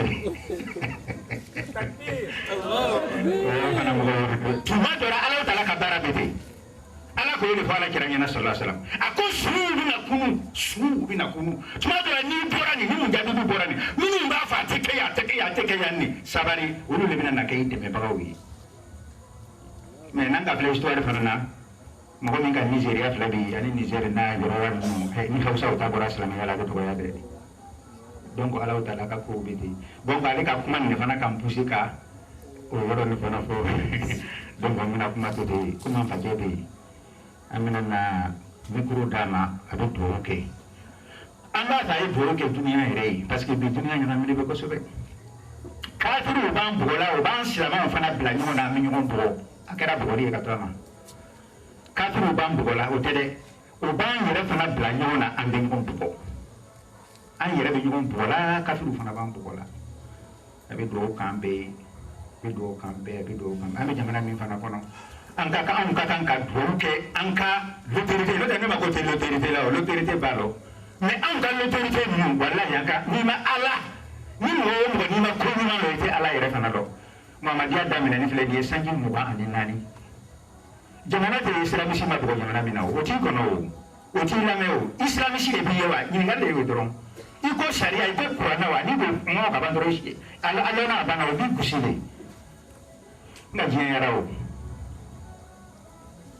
an sanji mu ga ni nani de ni ko dubar kono autorité mangusi ban fam fana bo ne ma fana fam bona bo lo ni fama chama tereke ni o foi tereke ka bigi tereke ka gi tereke ka babu tereke gogo ka tere yere la le tapi ke kaji ala ka dema to ni mo mi masiku ne ma lo an ka tere mi fana na o wele la Abidjan an sigira ka kuma le be ka tafo o ma sheni kenna o ma jama kunna an sigira le ka kuma me min kan ko fo ni nema fana biye jamana kono aka kan yibu fana jira ika mo la an fana be do ko yo kera ko famba e chogomina halibi Allah taala ko deme parce que silamaya ka bunya do de be ni o ye silamaya min bunya an ba nyini Allah taala ko bunya no de nema ko te politique lawo an tuma na mina micro di an fa jema no Allah haji Musa Tarawore abena ni do ni bela jere fara no ka kafiru ala yo buru mina ka bwanka ala kana na to fana silama mu yere fana o yam bla nyona ambe nyon bo ambe jamana mi fana kono ala ka hakili nyana mandi afa mamma alhaj ibn na do mu fara nyoka ibakani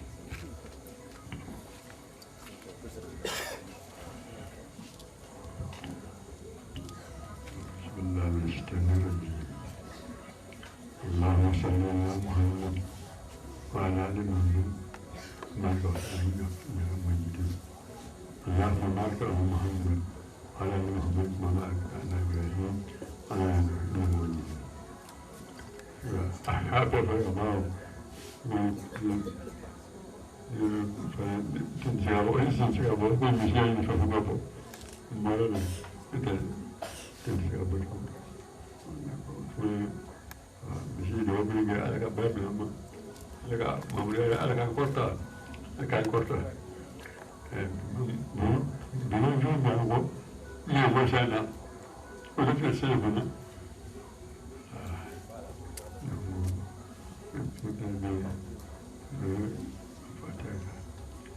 بسم الله الرحمن الرحيم